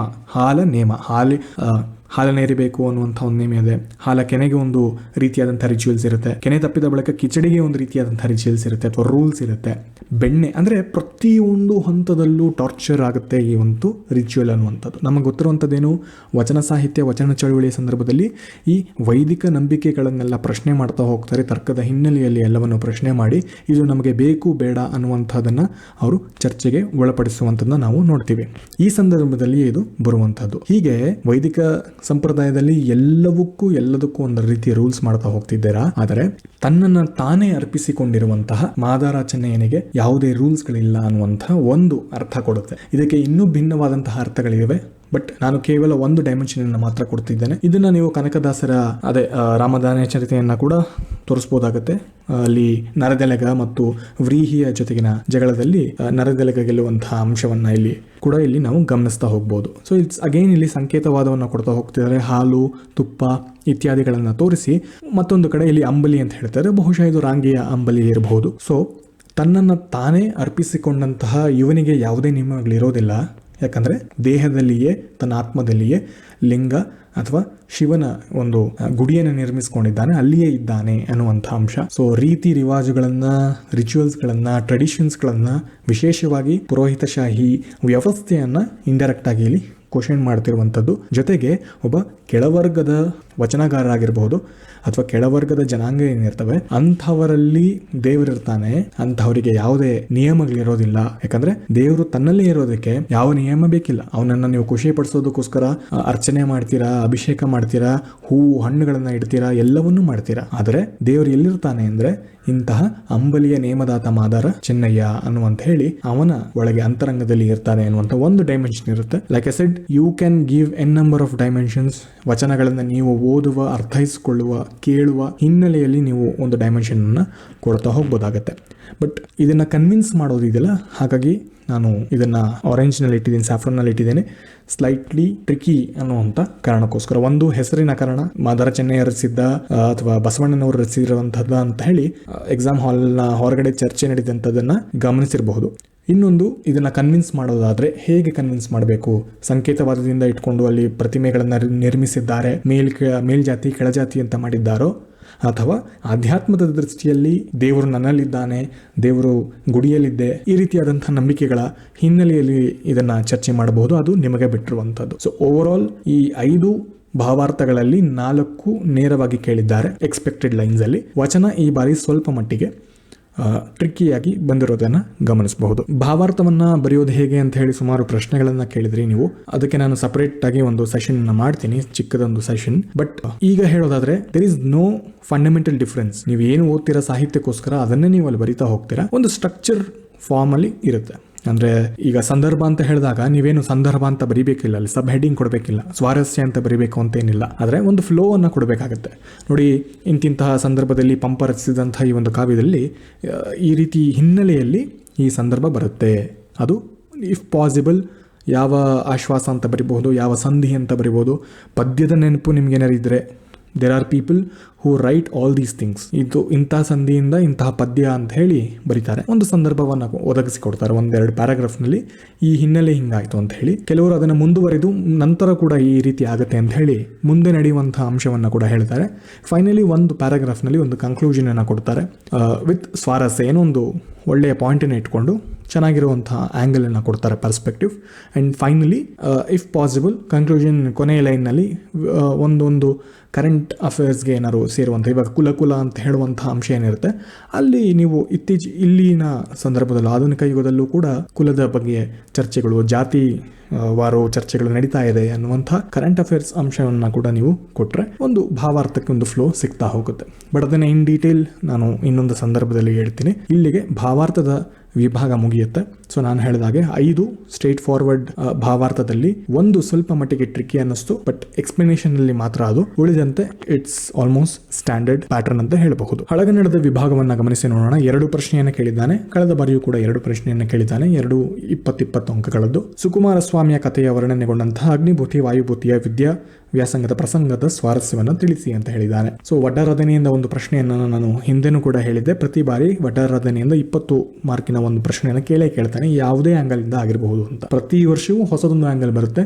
so it is up to us to kind of work things out so that ಆದಷ್ಟು ಡೈಮೆನ್ಷನ್ಸ್ ನಾನು ಕವರ್ ಮಾಡುವಂತಹ ಸಾಧ್ಯತೆಗಳನ್ನ ಮಾಡ್ಕೊಳ್ಬೇಕಾಗತ್ತೆ. ಸೊ ಇಲ್ಲಿ ಅಗೈನ್ ಇಟ್ಸ್ ಸ್ಲೈಟ್ಲಿ ಟ್ರಿಕಿ, ಯಾಕಂದ್ರೆ ಪ್ರಾರಂಭದಲ್ಲಿ ಬರುವಂತಹ ಈ ಒಂದು ವಿದ್ಯಾವ್ಯಾಸಂಗದ ಒಂದು ಪ್ರಸಂಗ ನಂತರದಲ್ಲಿ ಅದರ ಬಗ್ಗೆ ಚರ್ಚೆ ನಡೆಯೋದಿಲ್ಲ, ಕಂಪ್ಲೀಟ್ ಬೇರೆನೇ ಇರುವಂತ. ಬಟ್ ಈ ಒಂದು ಅಂಶಕ್ಕೆ ಹೆಚ್ಚಿನ ವೇಟೇಜನ್ನ ಇಟ್ಕೊಂಡು ಅಧ್ಯಯನ ಮಾಡುವಂಥದ್ದು ಕೂಡ ಕಷ್ಟ ಆಗುತ್ತೆ. No one would have expected ವಿದ್ಯಾವ್ಯಾಸಂಗದ ಪ್ರಸಂಗನ ಇಟ್ಕೊಂಡು ಅಲ್ಲಿನ ಸ್ವಾರಸ್ಯದ ಬಗ್ಗೆ ನಿರೂಪಿಸಿ ಅಂತ ಹೇಳಿದ್ರೆ 20 ಅಂಕಗಳಿಗೆ ಹೇಳುವಂಥದ್ದು ಬಹಳ ಕಷ್ಟ ಆಗುತ್ತೆ. So usually we might opt to write the story itself. ನೋಡಿ, ಹಿಂಗಾಯ್ತು, ಈ ರೀತಿ ಆಗುತ್ತೆ. ಅಗ್ನಿಭೂತಿ ವಾಯುಭೂತಿಗಳು ತಮ್ಮ ಸೋದರ ಮಾವನ ಬಳಿ ಎಜುಕೇಷನ್ಗೆ ಅಂತ ಹೋಗ್ತಾರೆ. ನಿಮಗೆ ನೆನಪಿದ್ರೆ ಒಂದಷ್ಟು ಸಾಲುಗಳನ್ನು ಹಾಕಬಹುದು. ಇಫ್ ನಾಟ್ ಐ ಗೆಸ್ 90-95% ಅಷ್ಟೊಂದು ಎಫರ್ಟ್ ನಲ್ಲಿ ಹಾಕಿ ಹೇಳಿರಕ್ಕೆ ಸಾಧ್ಯ ಇಲ್ಲ. ಯಾರೋ ಒಂದು 4-5 ಜನ ವಿದ್ಯಾರ್ಥಿಗಳ ಆ ರೀತಿ ಎಫರ್ಟ್ ಅನ್ನ ಹಾಕಿದ್ರೆ ಅಲ್ಲಿ ತೋರಿಸಿರ್ತಾರೆ ಹೊರತು ಇದು ಒಂದು ರೀತಿ ಟ್ರಿಕಿ ಆಗುತ್ತೆ. ಯಾಕಂದ್ರೆ 20 ಅಂಕಗಳಿಗೆ ಕೇಳುವಂಥದ್ದು. ಈಗ ಇಡೀ ಸುಕುಮಾರ ಸ್ವಾಮಿಯ ಕಥೆಯನ್ನ ಹೇಳಿ ಅಂತ ಹೇಳಿದ್ರೆ ಅದು ಒಂದು ರೀತಿನಲ್ಲಿ ಇರುತ್ತೆ. ಅದರಲ್ಲಿ ಸುಕುಮಾರ ಸ್ವಾಮಿಯಲ್ಲಿ ಕೇವಲ ಅಗ್ನಿಭೂತಿ ವಾಯುಭೂತಿಯ ವಿದ್ಯಾವ್ಯಾಸಂಗ ಅಂತ ಹೇಳಿರುವಂಥದ್ದು. ಸೊ ಒಂದಷ್ಟು ಅಂಶಗಳನ್ನ ಹೇಳಿ ನಂತರ ವಿದ್ಯೆಯ ಅಥವಾ ಶಿಕ್ಷಣದ ಇಂಪಾರ್ಟೆನ್ಸ್ ಹೇಗಿತ್ತು ಆ ಸಂದರ್ಭದಲ್ಲಿ, ಗುರು ಶಿಷ್ಯ ಪರಂಪರೆ ಹೇಗಿತ್ತು ಅಂತ ಹೇಳಿ ಈ ರೀತಿಯಾದಂಥ ಒಂದಷ್ಟು ಕ್ರಿಯೇಟಿವ್ ಆದಂತಹ ಪಾಯಿಂಟ್ಸ್ಗಳನ್ನು ಕೊಡುವ ಮೂಲಕ ನೀವು ಆನ್ಸರನ್ನು ಬರಿತಾ ಹೋಗ್ಬೋದಾಗತ್ತೆ. ಸೊ ಇದು ನಿಮಗೆ ನೆನಪಿರಲಿ. ಯಾವುದೇ ಆ್ಯಂಗಲ್ ಆಗಿರಬಹುದು, ಇದಕ್ಕೆ ತಯಾರಿ ಮಾಡ್ಕೊಳಕ್ಕಾಗಲ್ಲ. So if someone is telling ಈ ಆನ್ಸರ್ ಎಲ್ಲಿ ಸಿಗುತ್ತೆ, ಇದು ಯಾವ ಮೆಟೀರಿಯಲ್ ಇರುತ್ತೆ ಅಂದರೆ ಖಂಡಿತ ಇರಲ್ಲ. ಯಾವುದೇ ಗುರುಗಳು ಕೂಡ ಇದನ್ನು ಎಕ್ಸ್ಪೆಕ್ಟ್ ಮಾಡೋಕ್ಕೆ ಸಾಧ್ಯ ಇರೋದಿಲ್ಲ. ಇಂಥ ಹಲವು ಪ್ರಶ್ನೆ ಪೇಪರ್ 2 ಇದೆ. ಅದಕ್ಕೆ ಹೇಳಿದ್ದು ನಾನು ಹೆಚ್ಚು ಇಂಟರ್ಪ್ರಿಟ್ ಮಾಡೋಕ್ಕೆ ಹೋಗಲ್ಲ, because it becomes a single point opinion ಆಗುತ್ತೆ. ನಿಮಗೆ ಹಲವು ಡೈಮೆನ್ಷನ್ಸ್ ಗೊತ್ತಿರಬಹುದು, ಹಲವು ಡೈಮೆನ್ಷನ್ಸ್ಗಳನ್ನು ಇನ್ಕ್ಲೂಡ್ ಮಾಡಬೇಕು ಅಂತ ಅನ್ಸುತ್ತೆ. ಆ ಹಾದಿಯಲ್ಲೇ ನೀವು ಹೋದರೆ ಒಳ್ಳೇದಾಗುತ್ತೆ. ಸೊ ಸುಕುಮಾರ ಸ್ವಾಮಿಯ ಕಥೆ ಅಂತ ಹೇಳಿದಾಗ ನಾವು ಪ್ರಾರಂಭದಿಂದ ಎಂಡ್ವರೆಗೂ ನೋಡ್ಕೊಳ್ತಾ ಹೋಗಿರ್ತೀವಿ. ಇಂತಹ ಯಾವುದೋ ಒಂದು ಪ್ರಸಂಗ ಇಟ್ಕೊಂಡು ಪ್ರಶ್ನೆ ಕೇಳ್ತಾನೆ ಅಂತ ಊಹಿಸೋಕ್ಕೆ ಸಾಧ್ಯ ಇರಲ್ಲ. ಆ ಸಂದರ್ಭದಲ್ಲಿ ಇದನ್ನ ಕ್ಲೂ ಆಗಿ ಇಟ್ಕೊಳ್ಳಿ. ಮುಂದಿನ ವರ್ಷ ಏನಾದ್ರು ನಡಿಬೇಕಾದಾಗ ಯಾವುದೋ ಒಂದು ಆಂಗಲ್ನಲ್ಲಿ ಕೇಳ್ತಾನೆ ಅನ್ನುವಂತಹ ಪ್ರಿಪರೇಷನ್ ಅನ್ನು ನೀವು ಮಾಡಿಕೊಂಡ್ರೆ ಒಳ್ಳೆಯದಾಗುತ್ತೆ. ಇನ್ನು ಕ್ವಶನ್ ನಂಬರ್ 3B ಪಂಪ ಭಾರತದಿಂದ ಬಂದಿರುವಂಥದ್ದು. ಭೀಮನು ಪ್ರತಿಜ್ಞೆ ಪೂರೈಸಿ ದ್ರೌಪದಿಯನ್ನು ಸಮಾಧಾನ ಪಡಿಸಿದ ಪರಿಯನ್ನ ಪಂಪನ ವಿಕ್ರಮಾರ್ಜುನ ವಿಜಯದಲ್ಲಿ ಹೇಗೆ ಚಿತ್ರಿಸಿದೆ ಅಂತ ಹೇಳಿ ಕೇಳಿರುವಂಥದ್ದು.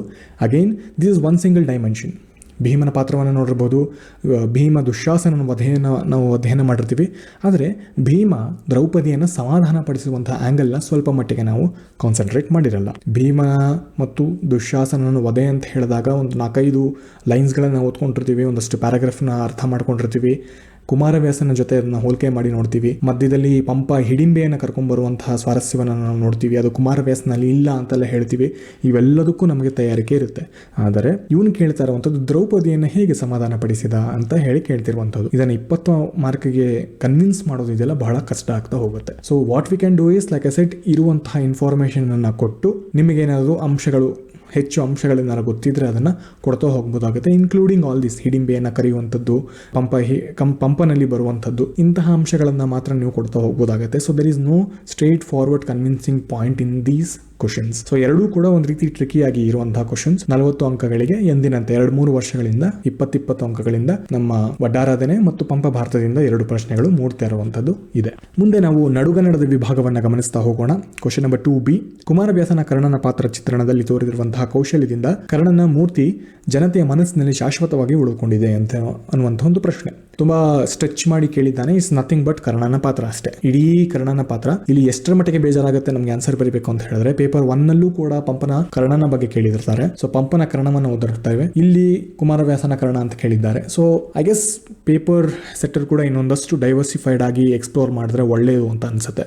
ಯಾಕಂದ್ರೆ ಕರ್ಣನ ಒಂದು ಪಾತ್ರವನ್ನು ಇಟ್ಕೊಂಡು 2-3 ಆಂಗಲ್ನಲ್ಲಿ ಅದನ್ನೇ ಕೇಳ್ತಾ ಹೋದಾಗ ಏನಾಗುತ್ತೆ, ನಮ್ಮ ಆನ್ಸರ್ ಕೂಡ ರಿಪೀಟ್ ಆಗ್ತಾ ಹೋಗುತ್ತೆ. ಯಾಕಂದ್ರೆ ಇವಾಗ ಕುಮಾರವ್ಯಾಸನ ಕರ್ಣ ಅಂತ ಹೇಳಿದಾಗ ಒಂದಷ್ಟು ಅಂಶಗಳನ್ನ ಕೊಟ್ಟು ನಂತರ we have to give comparative analysis with Pampa, ಅಥವಾ ಪಂಪನ ಕರ್ಣ ಅಂತ ಕೇಳಿದಾಗ ಅಲ್ಲಿ ಒಂದಷ್ಟು ಅಂಶ ಕೊಟ್ಟು ಕುಮಾರವ್ಯಾಸನ ಕರ್ಣನ ಕೂಡ ನಾವು ಡಿಸ್ಕಸ್ ಮಾಡಬೇಕಾಗುತ್ತೆ. So it becomes repetitive. ಅದನ್ನೇ ಹೇಳಬೇಕಾದಂತಹ ಅನಿವಾರ್ಯ ಪರಿಸ್ಥಿತಿ ಬಂದ್ಬಿಡುತ್ತೆ. So examiner hopefully next time ಬೇರೆ ಬೇರೆ ರೀತಿಯಾದಂಥ ಆಂಗಲ್ ಅನ್ನ ಕೊಡಬಹುದು. ಬಟ್ ಕುಮಾರವ್ಯಾಸನ ಕರ್ಣನ ಪಾತ್ರ ವೆರಿ ಬೇಸಿಕ್ ಕ್ವಶನ್. ಇದಕ್ಕೆ ನೀವು ಹೆಚ್ಚಿನ ತಯಾರಿಯನ್ನು ಮಾಡ್ಕೊಂಡಿರ್ತೀರ ಅಂತ ಅನ್ಕೊಳ್ತೀನಿ. ಯಾಕಂದರೆ ಕುಮಾರವ್ಯಾಸನ ಕರ್ಣ ಪರ್ವದಿಂದ ಎಲ್ಲ ಆ್ಯಂಗಲ್ನಿಂದ ನಾವು ಫಸ್ಟ್ ಆ್ಯಂಡ್ ಫಾರ್ಮೋಸ್ಟ್ ವರ್ಕ್ ಮಾಡೋದೇ ಕುಮಾರವ್ಯಾಸನ ಕರ್ಣನ ಪಾತ್ರ ಅಂತ ಹೇಳಿ. ಏನು ಕೇಳಿದ್ದಾನೆ ಅಂದರೆ ಇಲ್ಲಿ ಜನತೆಯ ಮನಸ್ಸಿನಲ್ಲಿ ಶಾಶ್ವತವಾಗಿ ಉಳಿದಿದೆ ಅನ್ನೋದಕ್ಕೆ ಇನ್ನೊಂದಷ್ಟು ಕನ್ಕ್ಲೂಷನ್ ಕೊಡಬೇಕಾದ್ರೆ ಹೇಳಬೇಕಾಗತ್ತೆ ಅಷ್ಟೇ. ಅದು ಕುವೆಂಪುರವರು ಹೇಳಿರೋ ಹಾಗೆ ಕುಮಾರವ್ಯಾಸ ಹಾಡಿದಾನೆಂದರೆ ಕಲಿಯುಗ ದ್ವಾಪರವಾಗುವುದು ಅಂತ ಹೇಳಿ ಕೊಡ್ತಾ ಅಲ್ಲಿ ರೂಪಕದ ಅಂಶಗಳನ್ನು ಹೇಗೆ ಅವನು ಕೊಡ್ತಾ ಹೋಗ್ತಾನೆ. ದಿನಕರನ ಮಗ ಅಂತ ಹೇಳುವಂಥದ್ದು, ದ್ಯುಮಣಿ ಕರ್ಣದ್ಯುಮಣಿ ಸ್ತಮಿಸೆ ಅಂತ ಹೇಳಿ ಕೊನೆಯದಾಗಿ ರೂಪಕವನ್ನು ಕೊಟ್ಟು, ಅಂದರೆ ಹುಟ್ಟುವ ಸಂದರ್ಭದಲ್ಲೂ ಸೂರ್ಯೋದಯ ಅನ್ನೋ ರೀತಿಯಲ್ಲಿ ಹುಟ್ಟಿಸ್ತಾನೆ ಕುಮಾರವ್ಯಾಸ, ಸಾಯುವ ಸಂದರ್ಭದಲ್ಲಿ ಸೂರ್ಯಾಸ್ತದ ಮುಖಾಂತರವಾಗಿ ನಿಲ್ಲಿಸ್ತಾನೆ. ಸೊ ನಮಗೆ ಒಂದು ರೀತಿ ಒಂದು ಇಮೇಜ್ ಕ್ರಿಯೇಟ್ ಆಗುತ್ತೆ ಓದುಗನಲ್ಲಿ. ಅಂದರೆ ಬೆಳಕು ಹುಟ್ಟುತ್ತಾ ಇದೆ ಅಂತ ಹೇಳುವಂಥದ್ದು. ಕರ್ಣ ಹುಟ್ಟುತ್ತಿದ್ದ ಹಾಗೆ ಬೆಳಕು ಬರುತ್ತೆ, ಆದರೆ ಕರ್ಣ ಸತ್ತ ಹಾಗೆ ಅಲ್ಲಿ ಕತ್ತಲಾಗುತ್ತೆ ಅನ್ನುವಂಥ ಅಂಶವನ್ನು ಕುಮಾರವ್ಯಾಸ ಅಲ್ಲಿ ಸೃಷ್ಟಿಸಿರ್ತಾನೆ. ಇವೆಲ್ಲ ಅಂಶಗಳು ಓದುಗನ ಮನಸ್ಸಿನಲ್ಲಿ ಕೂತ್ಕೊಳ್ಳುತ್ತೆ. ಸೊ ಅಂತಹ ಒಂದು ಅಂಶವನ್ನು ಇಲ್ಲಿ ಕೇಳ್ತಿದ್ದಾನೆ. ಸೊ 20 ಮಾರ್ಕ್ಸ್ ಇರೋದ್ರಿಂದ it's again you have to write about ಕುಮಾರವ್ಯಾಸನ ಕರ್ಣ ಮತ್ತು ಪಂಪನ ಕರ್ಣದ ಬಗ್ಗೆ ಎರಡೂ ಕೂಡ ಬ್ಯಾಲೆನ್ಸ್ ಮಾಡಿ ಹೇಳಬೇಕಾಗುತ್ತೆ. Question number 2C. ವೀರ ಭರತ ಮತ್ತು ಸಂಸಾರಿ ಭರತ ಈ ವೈದೃಶ್ಯಗಳನ್ನು ಭರತೇಶ ವೈಭವದ ಕಾವ್ಯದಲ್ಲಿ ಹೇಗೆ ನಿಭಾಯಿಸಲಾಗಿದೆ ಅಂತದ್ದು it's again A very tough question ನನ್ನ ಪ್ರಕಾರ. ಯಾಕಂದರೆ ಒಂದು ಆ್ಯಂಗಲ್ನ ಮಾತ್ರ ನಾವು ಅಗೈನ್ ಫಿಕ್ಸ್ ಮಾಡ್ಕೊಂಡಿರ್ತೀವಿ. ಯಾಕಂದರೆ ಇಡೀ ಭರತೇಶ ವೈಭವದಲ್ಲಿ ಇರುವಂತಹ ಒಂದಷ್ಟು ಸಂಧಿಗಳನ್ನು ಓದ್ಕೊಂಡು ಹೋದಾಗ ಅಲ್ಲಿ ಹೆಚ್ಚಿನ ಸರಸ ಸಂಧಿಗಳು ಇರುವಂಥದ್ದು, ವೀಣಾ ಸಂಧಿಯನ್ನು ನಾವು ಗಮನಿಸ್ತಾ ಹೋಗ್ತೀವಿ. ಅಲ್ಲೆಲ್ಲೂ ಕೂಡ ವೀರರಸವನ್ನು ತೋರಿಸಬಹುದಾದಂತಹ ಪ್ರತ್ಯೇಕವಾಗಿ ಅಧ್ಯಯನವನ್ನು ಮಾಡಿರಬಹುದಂಥ ಸಾಧ್ಯತೆಗಳು ಕಡಿಮೆ ಇರ್ತವೆ. ಯಾಕಂದರೆ ಭರತನ ಒಂದು ಡೈಮೆನ್ಷನನ್ನು ಮಾತ್ರ ನಾವು ನೋಡ್ತಾ ಹೋಗಿರುವಂಥದ್ದು, ಅಧ್ಯಯನದಲ್ಲೂ ಕೂಡ ಅದೇ ಇರುವಂಥದ್ದು. ಆಲ್ಸೋ ಗಮನಿಸಿ ನೋಡಿ, ವೀರರಸ ಅಂತ ಹೇಳಿ ನೀವು ಓದಿದ್ರು ಕೂಡ ಅಲ್ಲಿ ತನ್ನದೇ ಆದಂತಹ ವೈಶಿಷ್ಟ್ಯವನ್ನು ರತ್ನಾಕರವಣಿ ತಂದಿರ್ತಾನೆ. ವೀರರಸದಲ್ಲೂ ಕೂಡ ಭೋಗದ ಅಂಶಗಳು ಕಾಣ್ತಾ ಹೋಗ್ತವೆ. ಎಲ್ಲಿಯೂ ಕೂಡ ಅಲ್ಲಿ ವೀರರಸವಾಗಿ ಪ್ರಧಾನವಾಗಿ ಕಾಣೋದಿಲ್ಲ, ಯಾಕಂದ್ರೆ ಎಲ್ಲರೂ ಕೂಡ ಶರಣು ಹೋಗ್ತಿದ್ದಾರೆ. ಅವನಿಗೆ ಭರತ ಹೋಗ್ತಿದ್ರೆ ಎಲ್ಲರೂ ಬಂದು ಅವನಿಗೆ ಶರಣಾಗ್ತಾ ಹೋಗ್ತಿದ್ದಾರೆ. ಇಲ್ಲಿ ವೀರರಸ ಹೇಗೆ ಬರುತ್ತೆ ಅನ್ನುವಂಥದ್ದೇ ಸ್ವಲ್ಪ ಮಟ್ಟಿಗೆ ಪ್ರಶ್ನಾರ್ಥಕವಾಗಿ ಉಳಿಯುವಂಥದ್ದು. ಇದನ್ನು ನೀವು 10 ಮಾರ್ಕಿಗೆ ಡಿಫೆಂಡ್ ಮಾಡ್ಕೊಳ್ಬೇಕಾಗತ್ತೆ. So it is slightly tough. ನೀವು ಸುಮ್ಮನೆ ಹೇಳಬೇಕಾಗತ್ತೆ ಹೊರತು ಎಕ್ಸಾಂಪಲ್ ಕೊಡೋದು ಬಹಳ ಕಷ್ಟ ಆಗುತ್ತೆ. So again it's a very tricky and slightly tougher question ಅಂತಾನೆ ಹೇಳ್ಬೋದು. ಕ್ವಶನ್ ನಂಬರ್ 3A ನೋಡೋದಾದ್ರೆ, ಕನಕದಾಸರ ಕೀರ್ತನೆಗಳಲ್ಲಿ ಸಾರುವಂತಹ ಧರ್ಮ ಮತ್ತು ಸಮಾಜ ಧರ್ಮ ಕುರಿತಂತೆ ವಿಶ್ಲೇಷಿಸಿ. Easy question, it's a very straightforward question. ಬಹುಶಃ ನಾವು ದಾಸ ಸಾಹಿತ್ಯ ಅಂತ ಹೇಳಿದಾಗ ಭಕ್ತಿ, ವಿಡಂಬನೆ, ಸಮಾಜ, ಧರ್ಮ ಈ 4-5 ಆ್ಯಂಗಲ್ಗಳನ್ನು ಖಂಡಿತವಾಗ್ಲೂ ಅಡ್ರೆಸ್ ಮಾಡಿರ್ತೀವಿ.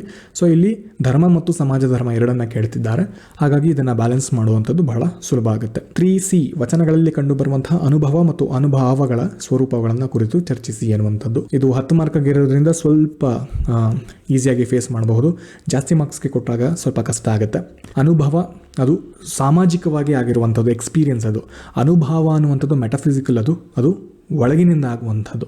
ಈ ಎರಡರ ಬ್ಯಾಲೆನ್ಸನ್ನು ವಚನ ಸಾಹಿತ್ಯದಲ್ಲಿ ಹೇಗೆ ಕಂಡುಕೊಳ್ಳಿದ್ದಾರೆ ಅಂತ ಹೇಳಿ ಹಲವು ವಚನಕಾರರನ್ನು ಯೂಸ್ ಮಾಡ್ಕೊಂಡು ಹೇಳಬೇಕಾಗತ್ತೆ. ಬಸವಣ್ಣನವರು, ಅಲ್ಲಮ್ಮ ಪ್ರಭುಗಳು, ಅಕ್ಕ ಮಹಾದೇವಿ ಇವರೆಲ್ಲರನ್ನ ಇಟ್ಕೊಂಡು ಒಂದಷ್ಟು ಲೈನ್ಗಳನ್ನು ಹೇಳ್ತಾ ಸಮಾಜದ ಒಂದು ಆ್ಯಂಗಲನ್ನು ಕೊಡ್ತಾ, ದಟ್ ಈಸ್ ಅನುಭವ. ಅದು ಹೊರಗಿನಿಂದ ನಮಗೆ ಎಕ್ಸ್ಟರ್ನಲ್ ಫೋರ್ಸ್ನಲ್ಲೇ ಬರುವಂಥದ್ದು. ಅನುಭವ ಅಂತ ಹೇಳಿದ್ರೆ ಅದು ಒಳಗಿನಿಂದ ಆಗುವಂಥ ಕ್ರಿಯೆ ಅದು. ಸೊ ಎರಡು ಬ್ಯಾಲೆನ್ಸ್ ಮಾಡುವಂಥದ್ದನ್ನು ನೀವು 10 ಅಂಕಗಳಿಗೆ ಕೊಡಬೇಕಾಗುತ್ತೆ. It's still challenging even if it is for 10 marks alone. So ಹಾಗಾಗಿ ನಾನು ಅದನ್ನು ಸ್ವಲ್ಪ ಮಟ್ಟಿಗೆ ಟ್ರಿಕಿ ಅಂತ ಕರಿತಾ ಇದ್ದೀನಿ. It's up to you how you will convince ಅನ್ನೋದು ನಿಮಗೆ ಬಿಟ್ಟಿರುವಂಥದ್ದು. ಕ್ವಶನ್ ನಂಬರ್ 4A ನಂಬಿನ ರಗಳೆಯಲ್ಲಿ ಶೃಂಗಾರ ಭಕ್ತಿಗಳ ಸಮ್ಮಿಶ್ರ. It's a very standard question. ಇಡೀ ನಂಬಿನ ರಗಳೆಯಲ್ಲಿ ನಾವು ಓದುವಂಥದ್ದು ಇದೇ ಮೂಲಭೂತವಾದಂಥ ಪ್ರಶ್ನೆ. ಸೊ ಹಾಗಾಗಿ ಇಲ್ಲಿ ಹೆಚ್ಚಿನ ವಿಷಯ ಏನು ಚರ್ಚೆಗೆ ಗ್ರಾಸವಾಗಿಲ್ಲ. ಕ್ವಶನ್ ನಂಬರ್ 4B ಭರತೇಶ ವೈಭವ ಕಾವ್ಯದಲ್ಲಿ ಚಿತ್ರಣಗೊಂಡಂತಹ ಬಾಹುಬಲಿ ಪಾತ್ರ ಭರತನ ಪಾತ್ರದಿದ್ದರೂ ಕುಬ್ಜವಾಗಿದೆಯೇ?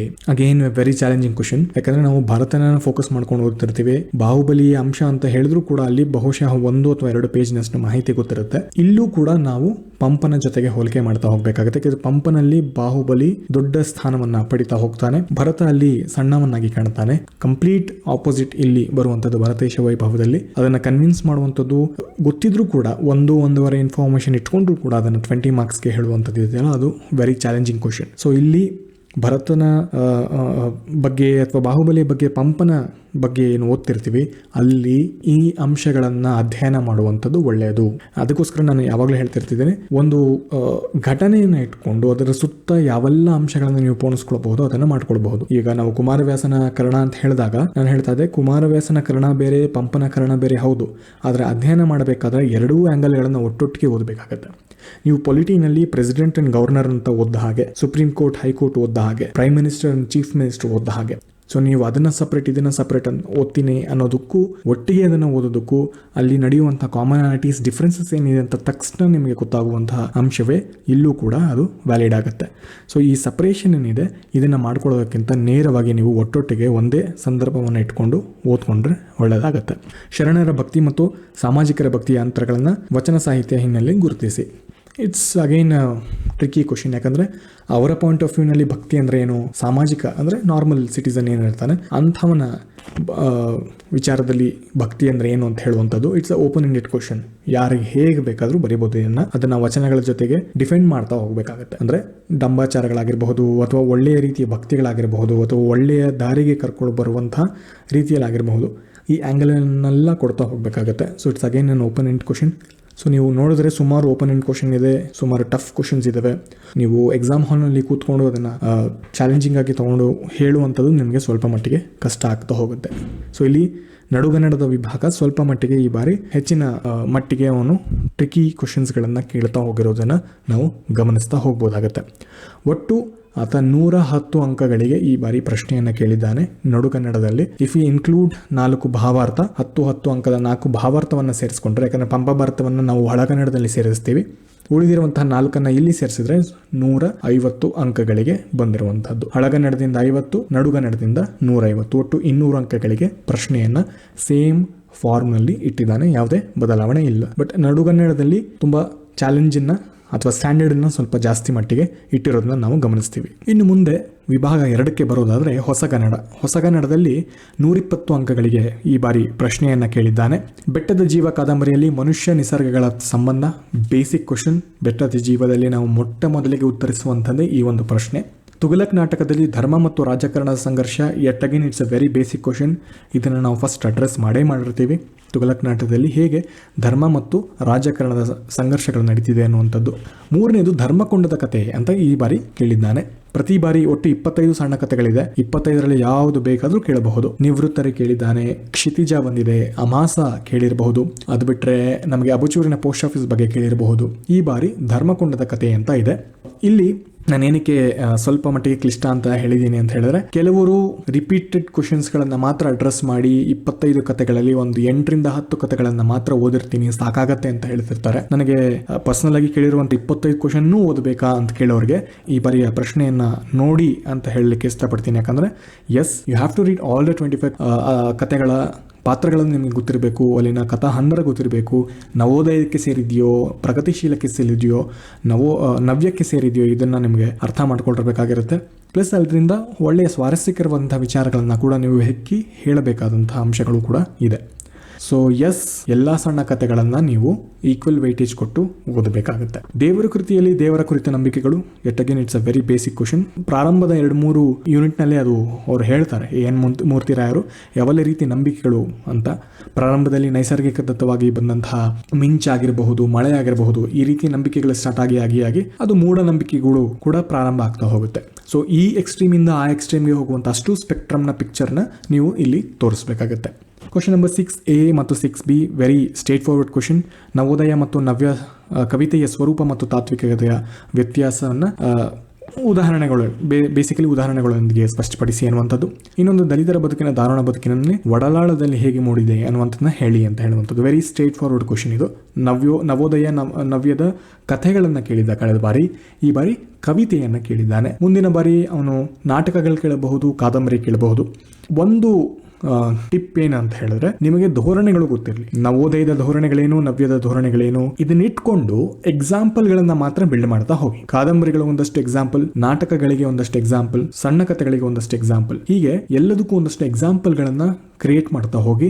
ಧೋರಣೆಗಳು ಇಟ್ ವಿಲ್ ಬಿ ಸ್ಟ್ಯಾಂಡರ್ಡ್. ಸುಮಾರು 8ರಿಂದ 10 ಡಿಫರೆನ್ಸಸ್ ನಿಮಗೆ ಗೊತ್ತಿರುತ್ತೆ. ನವೋದಯ ಮತ್ತು ನವ್ಯದ ಡಿಫರೆನ್ಸಸ್ 8ರಿಂದ 10 ಡಿಫರೆನ್ಸ್ ಇಟ್ಕೊಂಡು ಅದಕ್ಕೆ ಪ್ರತಿಯೊಂದಕ್ಕೂ ಯಾವ ಆಯಾಮದಲ್ಲಿ ಅವನು ಕೇಳ್ತಾನೆ. ಕಳೆದ ಬಾರಿ ಸಣ್ಣ ಕಥೆಗಳು ಅಂತ ಕೇಳಿದಾಗ ಸಣ್ಣ ಕಥೆಗಳ ಎಕ್ಸಾಂಪಲ್ಗಳನ್ನ ಕೊಡ್ತಾ ಹೋಗುವಂಥದ್ದು 8-10 ಡಿಫರೆನ್ಸ್ಗೆ. ಇದೇ 8-10 ಡಿಫರೆನ್ಸ್ ಇಟ್ಕೊಂಡು ಕವಿತೆ ಅಂತ ಕೇಳಿದಾಗ ಕವಿತೆಯನ್ನ ಕೊಡ್ತಾ ಹೋಗುವಂಥದ್ದು. ಹೀಗೆ ನೀವು ಮಾಡ್ತಾ ಹೋದ್ರೆ ಸಾಕಾಗುತ್ತೆ. ಕೆಲವರು ವೆರಿ ಸ್ಟ್ಯಾಂಡರ್ಡ್ ಆಗಿ ಟ್ರೆಡಿಷನಲ್ ಆಗಿ ಒಂದು ಡಿಫರೆನ್ಸ್ ಕೊಡ್ತಾರೆ, ಉದಾಹರಣೆ ಅಂತ ಕೊಟ್ಟು 2 ಕಾವ್ಯಗಳನ್ನು ಬರೀತಾರೆ. ನನ್ನ ಅಪ್ರೋಚ್ ಸ್ವಲ್ಪ ವಿಭಿನ್ನವಾಗಿತ್ತು. ನಾನು ಕಾವ್ಯವನ್ನ ಹೇಳುವ ಮುಖಾಂತರವಾಗಿ ಅಲ್ಲಿರುವಂತಹ ಡಿಫರೆನ್ಸ್ ಅನ್ನ ಹೇಳ್ತಿದ್ದೆ. ಅಂದ್ರೆ ಫಾರ್ ಎಕ್ಸಾಂಪಲ್, ನಡೆ ಮುಂದೆ ನಡೆ ಮುಂದೆ ಅನ್ನುವಂತಹ ಏನು ಆ ಜೋಶ್ ಇತ್ತು ನವೋದಯದಲ್ಲಿ, ಬನ್ನಿ ಒಂದು ಹೊಸದೊಂದು ಕ್ರಾಂತಿಯನ್ನು ಮಾಡೋಣ, ಈ ರೀತಿಯಾದಂತಹ ಬದಲಾವಣೆಗಳಿಗೆ ನಾವು ಸಾಕ್ಷಿಯಾಗೋಣ ಅಂತ ಇದ್ದಂತಹ ಎನರ್ಜಿ ಏನಿತ್ತು, ಅದು ಕ್ರಮೇಣವಾಗಿ ನವ್ಯಕ್ಕೆ ಬರುವ ವೇಳೆಗೆ ಹೆಳವನ ಮೇಲೆ ಕುರುಡ ಕೂತಿದ್ದಾನೆ, ದಾರಿ ಸಾಗುವುದೆಂತೋ ನೋಡಬೇಕಿದೆ ಅನ್ನುವಂಥ ಒಂದು ಪಾಯಿಂಟ್ ಅನ್ನು ಕೊಟ್ಟಾಗ ಅದು ಪ್ರೆಸೆಂಟೇಷನ್ ವೈಸು ಚೆನ್ನಾಗಿರುತ್ತೆ. ಪ್ಲಸ್ ನಿಮಗೆ ನಿಮ್ಮ ವ್ಯತ್ಯಾಸವನ್ನ ಹೇಳುವಂತಹದ್ರಲ್ಲಿ ಏನು ಒಂದು ಪಾಯಿಂಟ್ ಅನ್ನು ಹೇಳ್ತಿದ್ರಿ ನೀವು, ಅದು ಕೂಡ ಅಲ್ಲಿ ಸ್ಯಾಟಿಸ್ಫೈ ಆಗ್ತಾ ಹೋಗುತ್ತೆ. ಸೊ ಇರೋ ಪಾಯಿಂಟನ್ನೇ ವಿಭಿನ್ನವಾಗಿ ಪ್ರೆಸೆಂಟ್ ಮಾಡ್ಬೋದಾ ನೀವು ಯೋಚಿಸಿ. ಸೊ ಟ್ರೆಡಿಷನಲ್ ಆಗಿ ಕೊಡಬಹುದು, there is no harm in that. ಹೇಳಿದ ಹಾಗೆ ಒಂದು ಎಕ್ಸ್ಪ್ಲನೇಷನ್ ಕೊಟ್ಟು 2 ಎಕ್ಸಾಂಪಲ್ ಕೊಡುವಂಥದ್ದು, ಅಥವಾ ನಾನು ಹೇಳಿದ ಹಾಗೆ ಒಂದು ಹೊಸ ರೀತಿಯಾಗಿ ಪ್ರೆಸೆಂಟ್ ಮಾಡಬಹುದಾದಂತಹ ಸಾಧ್ಯತೆಗಳು ಇದೆ. ಸೊ ಅದನ್ನು ಎಕ್ಸ್ಪೆರಿಮೆಂಟ್ ಮಾಡುವಂಥದ್ದು ನಿಮಗೆ ಬಿಟ್ಟಿರುವಂಥದ್ದು. ಕ್ವಶನ್ ನಂಬರ್ 6C, ಶೂದ್ರ ತಪಸ್ವಿ ನಾಟಕವು ಪೌರಾಣಿಕವಾದರೂ ಅದು ಪ್ರಸ್ತುತ ಆಧುನಿಕ ಸಮಾಜ ಅಸಮಾಧಾನಗಳನ್ನು ಹೇಗೆ ಗುರುತಿಸುತ್ತದೆ, ವಿಮರ್ಶಿಸಿ ಅನ್ನುವಂಥದ್ದು. ಇದು again it's open ended question. ನೀವು ಯಾವೆಲ್ಲ ಅಂಶಗಳನ್ನ ಇಲ್ಲಿ ಕೊಡಬಹುದು, ಅದೆಲ್ಲ ಅಂಶಗಳನ್ನ ಇಲ್ಲಿ ಕೊಡಬಹುದು. ಎಜುಕೇಶನ್ ಬಗ್ಗೆ ಕೊಡ್ತೀರಾ, ಜಾಬ್ಸ್ ಬಗ್ಗೆ ಕೊಡ್ತೀರಾ, ಅಥವಾ ಎಲ್ಲೆಲ್ಲಿ ಹೇಗೆ ಲಿಂಕ್ ಮಾಡಬಹುದು ನಿಮಗೆ ಬಿಟ್ಟಿರುವಂಥದ್ದು. ಸೊ ವರ್ಗ ಸಂಘರ್ಷಗಳು, ವರ್ಣ ಸಂಘರ್ಷಗಳು ಈಗಿನ ಸಮಾಜದಲ್ಲೂ ನಡೀತಾ ಇರುವಂಥದ್ದನ್ನ ಹೋಲಿಕೆ ಮಾಡ್ತಾ ತೋರಿಸಬೇಕಾಗತ್ತೆ. ಅಲ್ಲಿ ಬ್ರಾಹ್ಮಣ ಹೇಳುವಂತಹ ವಿಧಾನಕ್ಕೂ ಈಗ ನಡೀತಿರುವಂತಹ ವಿಧಾನಕ್ಕೂ, ಶೂದ್ರ ಹೇಗೆ ಹಿನ್ನೆಲೆಯಲ್ಲಿ ನಿಂತ್ಕೊಂಡು, ಶೂದ್ರ ತಪಸ್ವಿಯಾದವನು ಹಿನ್ನೆಲೆಯಲ್ಲಿ ನಿಂತ್ಕೊಂಡು ಎಲ್ಲದಕ್ಕೂ ಸಾಕ್ಷಿ ಆಗ್ತಾ ಹೋಗ್ತಾನೆ. ಅವನಿಗೆ ಇಲ್ಲಿ ರೆಪ್ರೆಸೆಂಟೇಷನ್ ಆಗಿರುವಂಥದ್ದು ಒಂದು establishment. That's a beautiful point here. ಸ್ವತಃ ಶೂದ್ರನೇ ಬಂದು ಹೇಳ್ತಿಲ್ಲ, ನನಗೆ ನ್ಯಾಯ ಒದಗಿಸ್ಕೊಡ್ಬೇಕು, ನಾನು ನನ್ನ ಪಾಡಿಗೆ ನಾನು ಇದನ್ನ ತಪಸ್ಸನ್ನ ಮಾಡ್ತೀನಿ ಅಂತ ಹೇಳಿ ಶೂದ್ರನೊಬ್ಬ ಬಂದಿಲ್ಲ. ಅವನ ಪರವಾಗಿ ಬಂದಿರುವಂಥದ್ದು ಎಸ್ಟಾಬ್ಲಿಷ್ಮೆಂಟ್ ಇಟ್ ಸೆಲ್ಫ್. ಯಾರದು? ರಾಮ. ಸ್ವತಃ ರಾಮನೇ ಬಂದು ಶೂದ್ರನಿಗೆ ನ್ಯಾಯವನ್ನು ಒದಗಿಸಿಕೊಡುವಂಥದ್ದು. ಅದು ಈಗ ಆಗ್ತಿದೆಯಾ? ಗೌರ್ಮೆಂಟ್ ಆ ರೀತಿಯಾದಂಥ ಪಾತ್ರವನ್ನು ನಿರ್ವಹಿಸ್ತಿದೆಯಾ? ಅದನ್ನು ನೀವು ಕೇಳಬೇಕಾಗತ್ತೆ. ಇದನ್ನು ನೀವು ಒಡಲಾಳದಲ್ಲಿ ಗಮನಿಸಿ ನೋಡಿ. ಪ್ರಭುತ್ವವೇ, ಸರ್ಕಾರವೇ, ವ್ಯವಸ್ಥೆಯೇ ಬಂದು ಶೋಷಿತರ ಮೇಲೆ ಆಕ್ರಮಣವನ್ನು ಮಾಡುವಂಥದ್ದು ನಾವು ಗಮನಿಸಬಹುದು. ಸೊ ಹೀಗೆ ನಿಮ್ಮ ಅನಾಲಿಸಿಸ್ನ ಬೇರೆ ಬೇರೆ ರೀತಿಯಲ್ಲಿ ತೋರಿಸ್ತಾ ಹೋಗ್ಬೋದು. Since it is for 10 marks, ನೀವು ಕಡಿಮೆ ಡೈಮೆನ್ಷನ್ ಇಟ್ಕೊಂಡು ಒಂದಷ್ಟು ಒಳ್ಳೆಯ ಅಂಶಗಳನ್ನು ಬರೆದ್ರೆ ಸಾಕಾಗುತ್ತೆ. ಕ್ವಶನ್ ನಂಬರ್ 7A, ಮಾಧವಿ ಎದುರಿಸುವಂತಹ ಸಾಮಾಜಿಕ, ಲೈಂಗಿಕ ಮತ್ತು ಮಾನಸಿಕ ಹಿಂಸೆಯ ಸ್ವರೂಪ ಎಂಥದ್ದು? ಕಾದಂಬರಿ ಅಂತ್ಯವು ಸಮರ್ಥನೀಯವೇ? Very open ended question. ಸಮರ್ಥನೀಯ ಅಂತ ಹೇಳಿದ್ರೆ ಕೆಲವರು ಎಸ್ ಅನ್ಬೋದು, ಕೆಲವರು ನೋ ಅನ್ಬೋದು, ಕೆಲವರು ನನಗೆ ಅಷ್ಟು ಸರಿ ಮಾಹಿತಿ ಇಲ್ಲ ಅಂತಲೂ ಬರಿಬಹುದು. Everything is fine. ಮೂರೂ ಆ್ಯಂಗಲ್ನಲ್ಲೂ ನೀವು ಕೊಡ್ಬೋದು, ಮೂರು ಆ್ಯಂಗಲ್ನಲ್ಲಿ ನೀವು ಜಸ್ಟಿಫಿಕೇಶನ್ ಕೊಡ್ತಾ ಹೋಗ್ಬೋದು. ಇಲ್ಲಿ ಜನರಲ್ ಸ್ಟಡೀಸ್ ಥರ ಸಾಮಾಜಿಕ, ಲೈಂಗಿಕ, ಮಾನಸಿಕ ಈ ರೀತಿ ಹೇಳೋದಲ್ಲ. This is literature. ಒಂದು ಫ್ಲೋನ ಕೊಡ್ತಾ ಹೋಗಬೇಕಾಗತ್ತೆ. ಪ್ಯಾರಾಗ್ರಾಫ್ನಲ್ಲಿ ಅದು ಪ್ರೂವ್ ಆಗಬೇಕು. ಸಾಮಾಜಿಕ ಅಂತ ಹೇಳಿನೇ 4-5 ಪಾಯಿಂಟ್ ಬರೆಯೋದು, ಲೈಂಗಿಕ ಅಂತ ಹೇಳಿ 4-5 ಪಾಯಿಂಟ್ ಬರೆಯೋದು, ಮಾನಸಿಕ ಹಿಂಸೆ ಅಂತ ಹೇಳಿ 4-5 ಪಾಯಿಂಟ್ ಬರೆಯೋದು ಅದು ತಪ್ಪು. ಸಾಹಿತ್ಯದಲ್ಲಿ ಆರ್ಗ್ಯಾನಿಕ್ ಅಂಶ ಬರಬೇಕು, ಜೈವಿಕವಾಗಿ ಎದ್ದು ಕಾಣಬೇಕು. ಒಂದು ಫ್ಲೋ ಗೊತ್ತಿಲ್ಲದೆ ಅದು ನಮಗೆ ಇಡೀ ವಿಷಯಗಳನ್ನ ಹೇಳ್ತಾ ಹೋಗಬೇಕು. ಆ ಒಂದು ಪ್ರೆಸೆಂಟೇಷನ್ನ ನೀವು ಬೆಳೆಸ್ಕೊಂಡ್ರೆ ಒಳ್ಳೇದಾಗುತ್ತೆ. Again it's open ended question. ಸಮರ್ಥನೆ ಹೇಗೆ ಮಾಡ್ಕೊಳ್ತೀರಾ ಅದು ನಿಮಗೆ ಬಿಟ್ಟಿರುವಂಥದ್ದು. ಏನ್ ಮೂರ್ತಿ ರಾಯರ ದೇವರ ಅಸ್ತಿತ್ವದ ಬಗ್ಗೆ ತಾಳಿರುವಂತಹ ವೈಚಾರಿಕ ನಿಲುವುಗಳಾವು? Very standard question. ಅದನ್ನು ಕೂಡ ಕೊನೆಯ 2-3 ಚಾಪ್ಟರ್ಗಳಲ್ಲಿ ಅವರು ಹೇಳ್ಕೊಳ್ತಾ ಹೋಗ್ತಾರೆ. ಇದು ದೇವರ ಬಗೆಗಿನ ಮೂದಲಿಕೆ ಆಗಿರಲಿ, ವ್ಯಂಗ್ಯವನ್ನ ಮಾಡೋದಾಗ್ಲಿ, ಕೆಟ್ಟದಾಗಿ ಹೇಳುವಂಥದ್ದಲ್ಲ.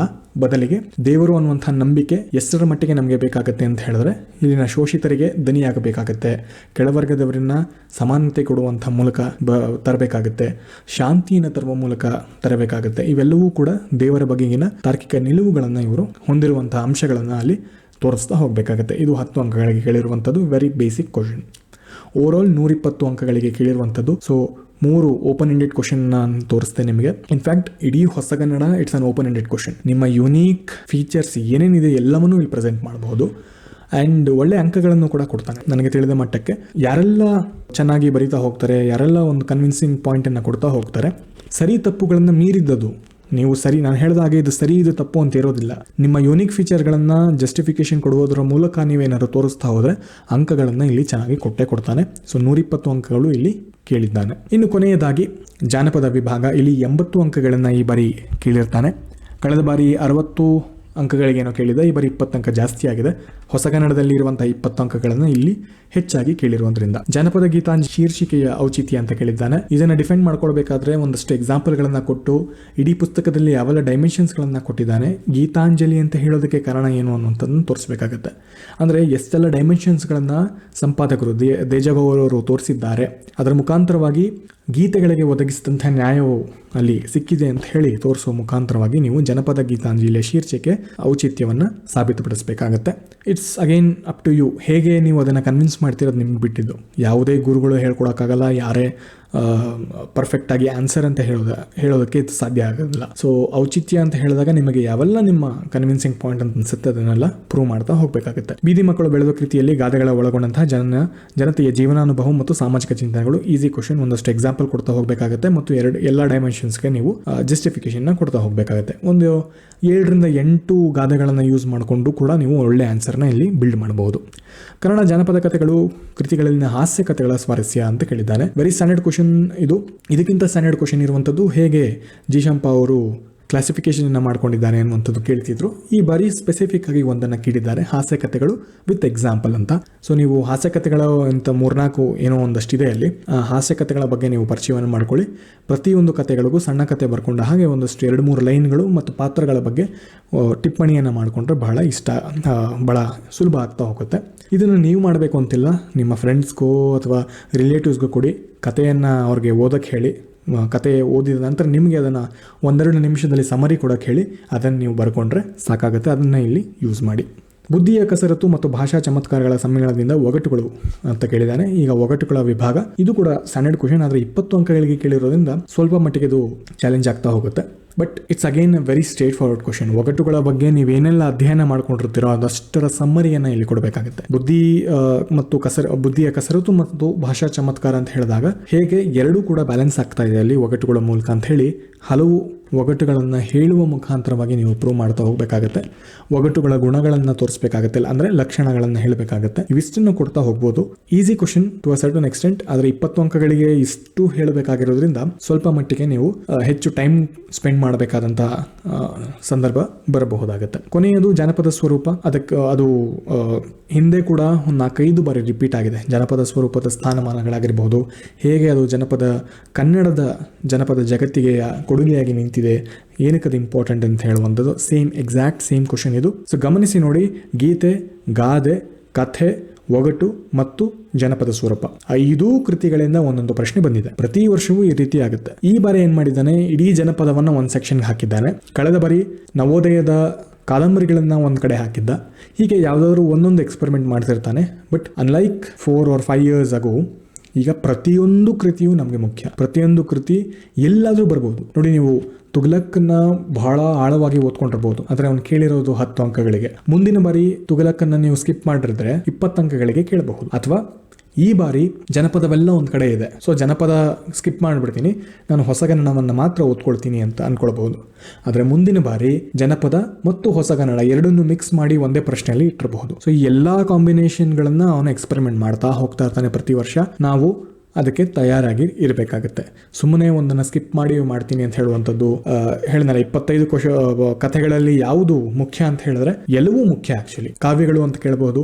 ಕಾವ್ಯಗಳಲ್ಲಿ ಯಾವ ಕಾವ್ಯ ಓದಬೇಕಾಗುತ್ತೆ ಏನು ಅಂತ ಹೇಳಿದ್ರೆ ಅಲ್ಲಿ ಹೇಳುವುದು ಕಷ್ಟ. ಎಲ್ಲಾ ಕಾವ್ಯಗಳ ಬಗ್ಗೆ ನಿಮಗೆ ಪರಿಚಯ ಇರಬೇಕಾಗುತ್ತೆ. It's not like unit test. ಯಾವುದೋ ಒಂದು ಯೂನಿಟ್ ಟೆಸ್ಟ್ ನೀವು ಬರೆಯಕ್ಕೆ ಹೋಗ್ತಿಲ್ಲ. You are writing it for UPSC Kannada literature ಆಗಿರೋದ್ರಿಂದ ಯಾರು ಯಾವುದನ್ನು ಊಹಿಸೋದಕ್ಕೆ ಸಾಧ್ಯ ಆಗಲ್ಲ. So if you are expecting some important question, a set of question which will give justification for almost all the questions and still expect 300 marks, ಸಾಧ್ಯ ಆಗಲ್ಲ. ನೋಡಿ, ಏನಕ್ಕೆ ಮಾರ್ಕ್ಸ್ ಏನು ಕಡಿಮೆ ಆಗ್ತಿದೆ ಸ್ವಲ್ಪ ಮಟ್ಟಿಗೆ ಅಂತ ಹೇಳಿದ್ರೆ, ಯೂಶಲಿ 300 ರೇಂಜಿಗೆ ಇರ್ತಿದ್ದು ಮಾರ್ಕು, ಈಗ 280ಗೆ ಸ್ಕೇಲ್ ಆಗಿ ನಿಲ್ತಾ ಇದೆ. ಅದಕ್ಕೆ ಬಹಳ ದೊಡ್ಡ ಕಾರಣ ಪ್ರಶ್ನೆಗಳೇ. Since it is open end, ಹೆಚ್ಚು ನಾವು ಇಂಟರ್ಪ್ರಿಟ್ ಮಾಡ್ತಾ ಹೋದಾಗ ಕೆಲವೊಮ್ಮೆ ಎಕ್ಸಾಮಿನರ್ಗೆ ಕನ್ವಿನ್ಸ್ ಆಗುತ್ತೆ, ಕೆಲವೊಮ್ಮೆ ಆಗಲ್ಲ. ನಿಮ್ಮ ಪಾಯಿಂಟ್ ಆಫ್ ವ್ಯೂನಲ್ಲಿ ಬಹಳ ಚೆನ್ನಾಗಿದೆ ಅಂತ ಅನ್ನಿಸ್ಬಹುದು, ಆದರೆ ಆತನ ಪಾಯಿಂಟ್ ಆಫ್ ವ್ಯೂನಲ್ಲಿ ಇಲ್ಲ ಅಂತ ಅನ್ನಿಸ್ಬಹುದು. ಈ ಎಲ್ಲ ಬ್ಯಾಲೆನ್ಸ್ಗಳನ್ನ ಇಟ್ಕೊಂಡು ನೀವು ಒಳ್ಳೆ ಅಂಕಗಳನ್ನು ತರಬೇಕಾಗುತ್ತೆ. ಸೊ ಇದನ್ನ ಅರ್ಥಕೊಂಡು ಈ ಒಂದು ನಿಜಾಂಶವನ್ನ ಗೊತ್ತು ಮಾಡಿಕೊಂಡು ನೀವು ಅಪ್ರೋಚ್ ಮಾಡಬೇಕಾಗುತ್ತೆ ಹೊರತು ಸುಮ್ಮನೆ ಒಂದಷ್ಟು ಮೆಟೀರಿಯಲ್ ಕಲೆಕ್ಟ್ ಮಾಡಿಕೊಂಡು ಬಯಾಟ್ ಹಾಕಿ ನಾನು ಬರೆದು ಬಿಡ್ತೀನಿ ಅಂತ ಹೇಳಿದ್ರೆ 300 ರೀಚ್ ಆಗುತ್ತೆ ಅನ್ನುವಂಥದ್ದು ತಪ್ಪು ಕಲ್ಪನೆ. ಸೊ ನಾನು ಹೇಳಿದಾಗೆ ಜನಪದ ವಿಭಾಗಕ್ಕೆ ನೀವು ಮತ್ತೊಬ್ಬರ ಅಸಿಸ್ಟೆನ್ಸನ್ನು ಪಡಿಬಹುದು. ಯಾಕಂದರೆ ಕತೆ, ಗೀತೆ ಇವೆಲ್ಲವನ್ನ ಯಾರಿಗಾದ್ರೂ ಓದಕ್ಕೆ ಬರೆಯೋಕ್ಕೆ ಹೇಳಿ ನೀವು ನೋಟ್ಸನ್ನು ಕಲೆಕ್ಟ್ ಮಾಡಿಕೊಂಡು ಓದಬಹುದಾಗುತ್ತೆ. ಆದರೆ ಮಿಕ್ಕೆಲ್ಲವೂ ಕೂಡ ಹೊಸಗನ್ನಡದ ವಿಭಾಗ ವಿಶೇಷವಾಗಿ ಮತ್ತು ನಡುಗನ್ನಡದ ವಿಭಾಗ, ಈ 2 ವಿಭಾಗಗಳನ್ನು ಸ್ವತಃ ಕೂತು ಓದು ಬರೆದು ನೀವು ನೋಟ್ಸ್ ಮಾಡ್ಕೊಳ್ಳದೆ ಹೋದರೆ ಇಷ್ಟು ಮಾಡಿದ್ರಾಗೆ ಬೇಸಿಕ್ ಕ್ವಶನ್ಸ್ಗೆ ನೀವು ಅಟೆಂಡ್ ಮಾಡಬಹುದು. ಈ ಓಪನ್ ಎಂಡೆಡ್ ಕ್ವಶನ್ಸ್ಗಳು ಚಾಲೆಂಜಿಂಗ್ ಆಗ್ತಾ ಹೋಗ್ತವೆ. ಅದು ಎಕ್ಸಾಮ್ ಹಾಲ್ನಲ್ಲಿ ಕೂತ್ಕೊಂಡಾಗ ಇನ್ನಷ್ಟು ಚಾಲೆಂಜಿಂಗ್ ಆಗ್ತಾ ಹೋಗ್ತವೆ. ಯಾಕಂದರೆ ಕೆಲವೊಂದು ಪಾಯಿಂಟ್ಗಳು ನಿಮಗೆ ಕನ್ವಿನ್ಸಿಂಗ್ ಆಗಿ ಬರೀಬಹುದು ಅಂತ ಅಂದ್ಕೊಂಡಿರುವಂತಹ ಪಾಯಿಂಟ್ಗಳಿಗೆ ಕಾಂಟೆಕ್ಸ್ಟ್ ಸಿಗಲ್ಲ. ಇಲ್ಲಿ ನೀವು ಬೆಟ್ಟದ ಜೀವಕ್ಕೆ ಇಂತಿಷ್ಟು ಪಾಯಿಂಟ್ಗಳನ್ನು ಬರೀಬೇಕು ಅಂತ ಹೇಳಿ ನೀವು ಮಾನಸಿಕವಾಗಿ ಸಿದ್ಧತೆಯನ್ನು ಮಾಡ್ಕೊಂಡು ಬಂದಿರ್ತೀರ. ಆದರೆ ಅವ್ನು ಕೇಳುವಂತಹ ಕಾಂಟೆಕ್ಸ್ಟ್ ಬೇರೆ ಆದಾಗ ಅಷ್ಟು ಪಾಯಿಂಟ್ಗಳು ಯೂಸ್ಲೆಸ್ ಆಗಿಬಿಡ್ತವೆ. ಇಲ್ಲೇ ಆನ್ ಸ್ಪಾಟ್ ಕೂತ್ಕೊಂಡು ಹೊಸ ಪಾಯಿಂಟ್ಗಳನ್ನು ಸೃಷ್ಟಿ ಮಾಡ್ತಾ ಹೋಗಬೇಕಾಗತ್ತೆ. ಸೊ ಈ ಸಂದರ್ಭದಲ್ಲಿ ನೀವೇನು ಮಾಡಬೇಕಾಗತ್ತೆ, ಇಷ್ಟು ಬೇಸಿಕ್ ಅಂಶಗಳನ್ನು ಬ್ಯಾಲೆನ್ಸ್ ಮಾಡುವಂಥದ್ದು ಮತ್ತು ಆಧುನಿಕ ಸಂದರ್ಭದಲ್ಲಿ, ಯಾಕಂದರೆ ಸಿಲೆಬಸ್ ಎಂಡ್ ಆಗಿರುವಂಥದ್ದು 1980s ಸಿಲೆಬಸ್ ಎಂಡ್ ಆಗಿರುವಂಥದ್ದು, ಅದಾದ ನಂತರದ ಬದಲಾವಣೆಗಳನ್ನು ಒಳಗೂಡಿಸ್ಕೊಂಡು ಕರೆಂಟ್ ಅಫೇರ್ಸ್ಗಳನ್ನು ಯೂಸ್ ಮಾಡಿ ಆನ್ಸರ್ನಲ್ಲಿ ಇನ್ಕ್ಲೂಡ್ ಮಾಡಬಹುದಾದಂಥ ಸಾಧ್ಯತೆಗಳನ್ನು ನೀವು ಕಂಡುಕೊಳ್ಬೇಕಾಗತ್ತೆ. ಕನಕದಾಸರು, ಪಂಪ, ಅಲ್ಲಿ ಕುಲಂ ಕುಲಮಲ್ತು ಛಲಂ ಕುಲಂ ಅಂತ ಹೇಳಿ ಶೂದ್ರ ತಪಸ್ವಿ ಎಲ್ಲ ಹಾಕಬಹುದು. ಕನಕದಾಸರ ಹತ್ರ ಹಾಕಬಹುದು, ಒಡಲಾಳದಲ್ಲೂ ಕೂಡ ಹಾಕಬಹುದು, if at all context is right. So basic ಅಂಶಗಳನ್ನ ನೀವು ಕ್ಲಾರಿಟಿಯನ್ನು ತಗೊಂಡಷ್ಟು ಬೇರೆ ಆನ್ಸರ್ಗಳಿಗೆ ನೀವು ಅದನ್ನೇ ಯೂಸ್ ಮಾಡ್ತಾ ಹೋಗ್ಬೋದಾಗತ್ತೆ. And it is all about your unique features which should impress the examiner. Unlike general ಸ್ಟಡೀಸ್ಗೆ ನಿಮಗೆ ಒಂದು ಚೌಕಟ್ಟನ್ನು ಪ್ರಶ್ನೆಯಲ್ಲೂ ಕೇಳಿರ್ತಾನೆ. There will be some sort of a perspective which 90-95% of the people will have. ಇದು ಸರಿ, ಇದು ತಪ್ಪು ಅಂತ ಹೇಳುವಂಥ ಭಾವನೆಯಲ್ಲಿರುತ್ತೆ. ಆದರೆ ಕನ್ನಡದಲ್ಲಿ, ಲಿಟ್ರೇಚರ್ನಲ್ಲಿ, ಪತ್ರಿಕೆ 2ರಲ್ಲಿ there is no such thing as right or wrong. ಯಾವುದೇ ಇಂಟರ್ಪ್ರಿಟೇಷನ್ನ ನೀವು ಕೊಡಬಹುದಾಗುತ್ತೆ. ಸೊ ಇದನ್ನ ಮನಸ್ಸಿನಲ್ಲಿ ಇಟ್ಕೊಳ್ಳಿ. ಮುಂದೆ ಸಮಯ ಬಹಳ ಕಡಿಮೆ ಇರೋದ್ರಿಂದ ಬೇಸಿಕ್ಗಳನ್ನೆಲ್ಲವನ್ನ ಮುಗಿಸ್ಕೊಳ್ಳಿ. 1 ರೌಂಡ್ ರಿವಿಷನ್ ಮಾಡಿಟ್ಕೊಳ್ಳಿ. ಪ್ರಿಲಿಮ್ಸ್ ಆದ್ಮೇಲೆ ನೋಟ್ಸ್ ಮಾಡ್ಕೊಳ್ಳುವಂಥ ಯಾವುದೇ ಎಕ್ಸರ್ಸೈಸ್ನ ಇಟ್ಕೊಳ್ಬೇಡಿ. ಪ್ರಿಲಿಮ್ಸ್ ಆದ್ಮೇಲೆ ನಿಮಗೆ all you have to do is sit and revise each unit multiple times. ಒಂದು 8ರಿಂದ 10 ರಿವಿಷನ್ನಾದರೂ ನೀವು ಮಾಡಬೇಕಾಗುತ್ತೆ. ಸೊ 8-10 ರಿವಿಷನ್ ಮಾಡ್ಕೊಳ್ಳೋದಕ್ಕೆ ಮೆಟೀರಿಯಲ್ಗಳನ್ನು, ನೋಟ್ಸ್ಗಳನ್ನು ನೀವು ರೆಡಿ ಮಾಡಿಟ್ಕೊಂಡು ಅದಕ್ಕೆ ವ್ಯಾಲ್ಯೂ ಅಡಿಷನನ್ನು ಈಗಲೇ ಮಾಡಿಟ್ಕೊಂಡ್ರೆ ಬಹಳ ಒಳ್ಳೆಯದು. ಮುಂದಿನ 70-75 ದಿನ ಅಂದರೆ ಪ್ರಿಲಿಮ್ಸ್ ನಂತರದ 70-75 ದಿನ ಅದನ್ನು ರಿವಿಷನ್ ಮಾಡಬೇಕು, ಕೂತ್ಕೊಂಡು ಬರೀಬೇಕು. ಇಷ್ಟೇ ನಿಮ್ಮ ಎಕ್ಸಸೈಸ್ ಆಗ್ತಾ ಹೋಗುತ್ತೆ. ಸೊ ಓವರ್ ಆಲ್ ಈ ಬಾರಿ 2020ರಲ್ಲಿ ಹಳಗನ್ನಡದ ವಿಭಾಗ ಹಾಗೇ ಇದೆ 50 ಅಂಕಗಳಿಗೆ, ನಡುಗನ್ನಡದ ವಿಭಾಗ ಕೂಡ 150 ಹಾಗೆ ಇದೆ. ಹೊಸಗನ್ನಡದಲ್ಲಿ ಒಂದು ಪ್ರಶ್ನೆಯನ್ನು ಮಾತ್ರ ಕಡಿಮೆ ಮಾಡ್ಕೊಂಡಿದ್ದಾನೆ, 120 ಅಂಕಗಳಿಗೆ ಕೇಳಿದ್ದಾನೆ. ಆ 20 ಅಂಕಗಳನ್ನ ಜನಪದಕ್ಕೆ ಅಡಿಷನಲ್ ಆಗಿ ಕೊಟ್ಟು 80 ಅಂಕಗಳು ಅಂತ ಹೇಳಿ ತೋರಿಸಿದ್ದಾನೆ. So overall it's still ನಡುಗನ್ನಡ ಹೊಸಗನ್ನಡದ ಏನು ಪ್ರಾಬಲ್ಯ ಇದೆ ಅದು ಹಾಗೆ ಮೇಂಟೈನ್ ಆಗಿದೆ. So you cannot simply drop that and ಬೇರೆ ಏನನ್ನು ಮಾಡ್ತೀನಿ ಅನ್ನೋದಕ್ಕೆ ಸಾಧ್ಯನೇ ಇಲ್ಲ. ಯಾಕಂದ್ರೆ ಪ್ರತಿಯೊಂದು ಕ್ವಶನ್ ನಲ್ಲೂ ಅವನು ಡಿಸ್ಟ್ರಿಬ್ಯೂಟ್ ಮಾಡ್ತಾ ಹೋಗಿದ್ದಾನೆ. It's not like question number 6 ನಲ್ಲಿ ಮಾತ್ರ ಹೊಸಗನ್ನಡ ಇರುತ್ತೆ, ಕ್ವಶನ್ ನಂಬರ್ 8 ನಲ್ಲಿ ಮಾತ್ರ ಜನಪದ ಇರುತ್ತೆ ಅನ್ನೋದು ಇಲ್ಲ. ಎಲ್ಲಾ ಪ್ರಶ್ನೆಗಳಲ್ಲೂ ಈ ಮಿಕ್ಸ್ಚರ್ ಆಫ್ ಕ್ವಶನ್ ಬರುತ್ತೆ. So we will have to read and prepare notes for everything. ಇನ್ನು ಕೊನೆಯದಾಗಿ ಕಂಪ್ಲೀಟ್ ಯಾವ ರೀತಿ ವೇಟೇಜ್ ಕೊಟ್ಟಿದ್ದಾನೋ ನೋಡೋದಾದ್ರೆ, ನೇರವಾಗಿ ಓದ್ಕೊಳ್ಬಹುದು, ಬರಿಬಹುದು ಅನ್ನುವಂತಹ ಪ್ರಶ್ನೆಗಳು ಅನ್ನೋದಾದ್ರೆ ಒಂದು ಸುಮಾರು 16 ಕೇಳಿದ್ದಾನೆ, 230 ಅಂಕಗಳಿಗೆ. ಕ್ಲಿಷ್ಟವಾಗಿರುವಂತಹದ್ದು 140 ಅಂಕಗಳಷ್ಟು ಕೇಳಿದ್ದಾನೆ. ಸವಾಲೊಡ್ಡುವಂತಹ ಪ್ರಶ್ನೆಗಳು ಒಂದು 30 ಅಂಕಗಳಿಗೆ ಮಾತ್ರ ಕೇಳಿರುವಂತದ್ದು. ಕಷ್ಟ ಅನಿಸುವಂಥದ್ದು, out of syllabus, out of bound, ನನಗೆ ಗೊತ್ತೇ ಇಲ್ಲ ಅನ್ನುವಂಥದ್ದು 0. ಅಂತಹದ್ದು ಯಾವುದು ಎಕ್ಸ್ಪೆರಿಮೆಂಟ್ ಗಳನ್ನ ಮಾಡಿಲ್ಲ. ಈ 3 ವರ್ಷದ ಹಿಂದೆ ಈ ಚೋಮನ ದುಡಿ ಅಂತ ಕೇಳುವಂಥದ್ದು ಅಥವಾ ಹೊಸಗನ್ನಡದ ಭಾರತೀಪುರ ಆಗಿರಬಹುದು, ಮಲೆಗಳಲ್ಲಿ ಮದುಮಗಳಾಗಿರಬಹುದು, ಅದನ್ನ ಕೊಡಬಹುದಂತ ಚಾನ್ಸಸ್ಗಳಿದ್ವು. ಅದನ್ನ ಬೇಕಿದ್ರೆ ನಾವು ಔಟ್ ಆಫ್ ಬೌಂಡ್ ಅಂತ ಹೇಳ್ಬಹುದಾಗಿತ್ತೇನೋ. ಆದರೆ ಅಂತ ಯಾವುದೇ ಎಕ್ಸ್ಪೆರಿಮೆಂಟ್ಗಳು ನಡೆದಿಲ್ಲ. ಬಹುಶಃ ಇದೇ ಒಂದು ಪ್ಯಾಟರ್ನ್ ಮುಂದೆ ಇಟ್ಕೊಂಡು ಹೋಗ್ತಾನೆ. ಹಾಗೂ ಇದೇ ರೀತಿಯಾದಂತಹ ಚಾಲೆಂಜಿಂಗ್ ಕ್ವಶನ್ಸ್ಗಳು ಸೃಷ್ಟಿ ಆಗ್ತಾ ಹೋಗ್ತವೆ. ಸೊ ಇದಕ್ಕೆ ನೀವು ನಿಖರವಾಗಿ ಮೆಟೀರಿಯಲ್ ತಯಾರಿಸ್ಕೊಳ್ಳೋದು ಕಷ್ಟ ಆಗುತ್ತೆ. ಅದನ್ನು ಎಕ್ಸ್ಪೆಕ್ಟ್ ಮಾಡ್ಕೊಳ್ಳೋಕೆ ಹೋಗ್ಬೇಡಿ, ಅಥವಾ ಯಾರೋ ಅದನ್ನು ಒದಗಿಸ್ಕೊಡ್ತಾರೆ, ಯಾರೋ ತಯಾರು ಮಾಡ್ತಾರೆ ಅನ್ನೋದು ಇಟ್ಕೊಳ್ಳೋಕೆ ಹೋಗ್ಬೇಡಿ.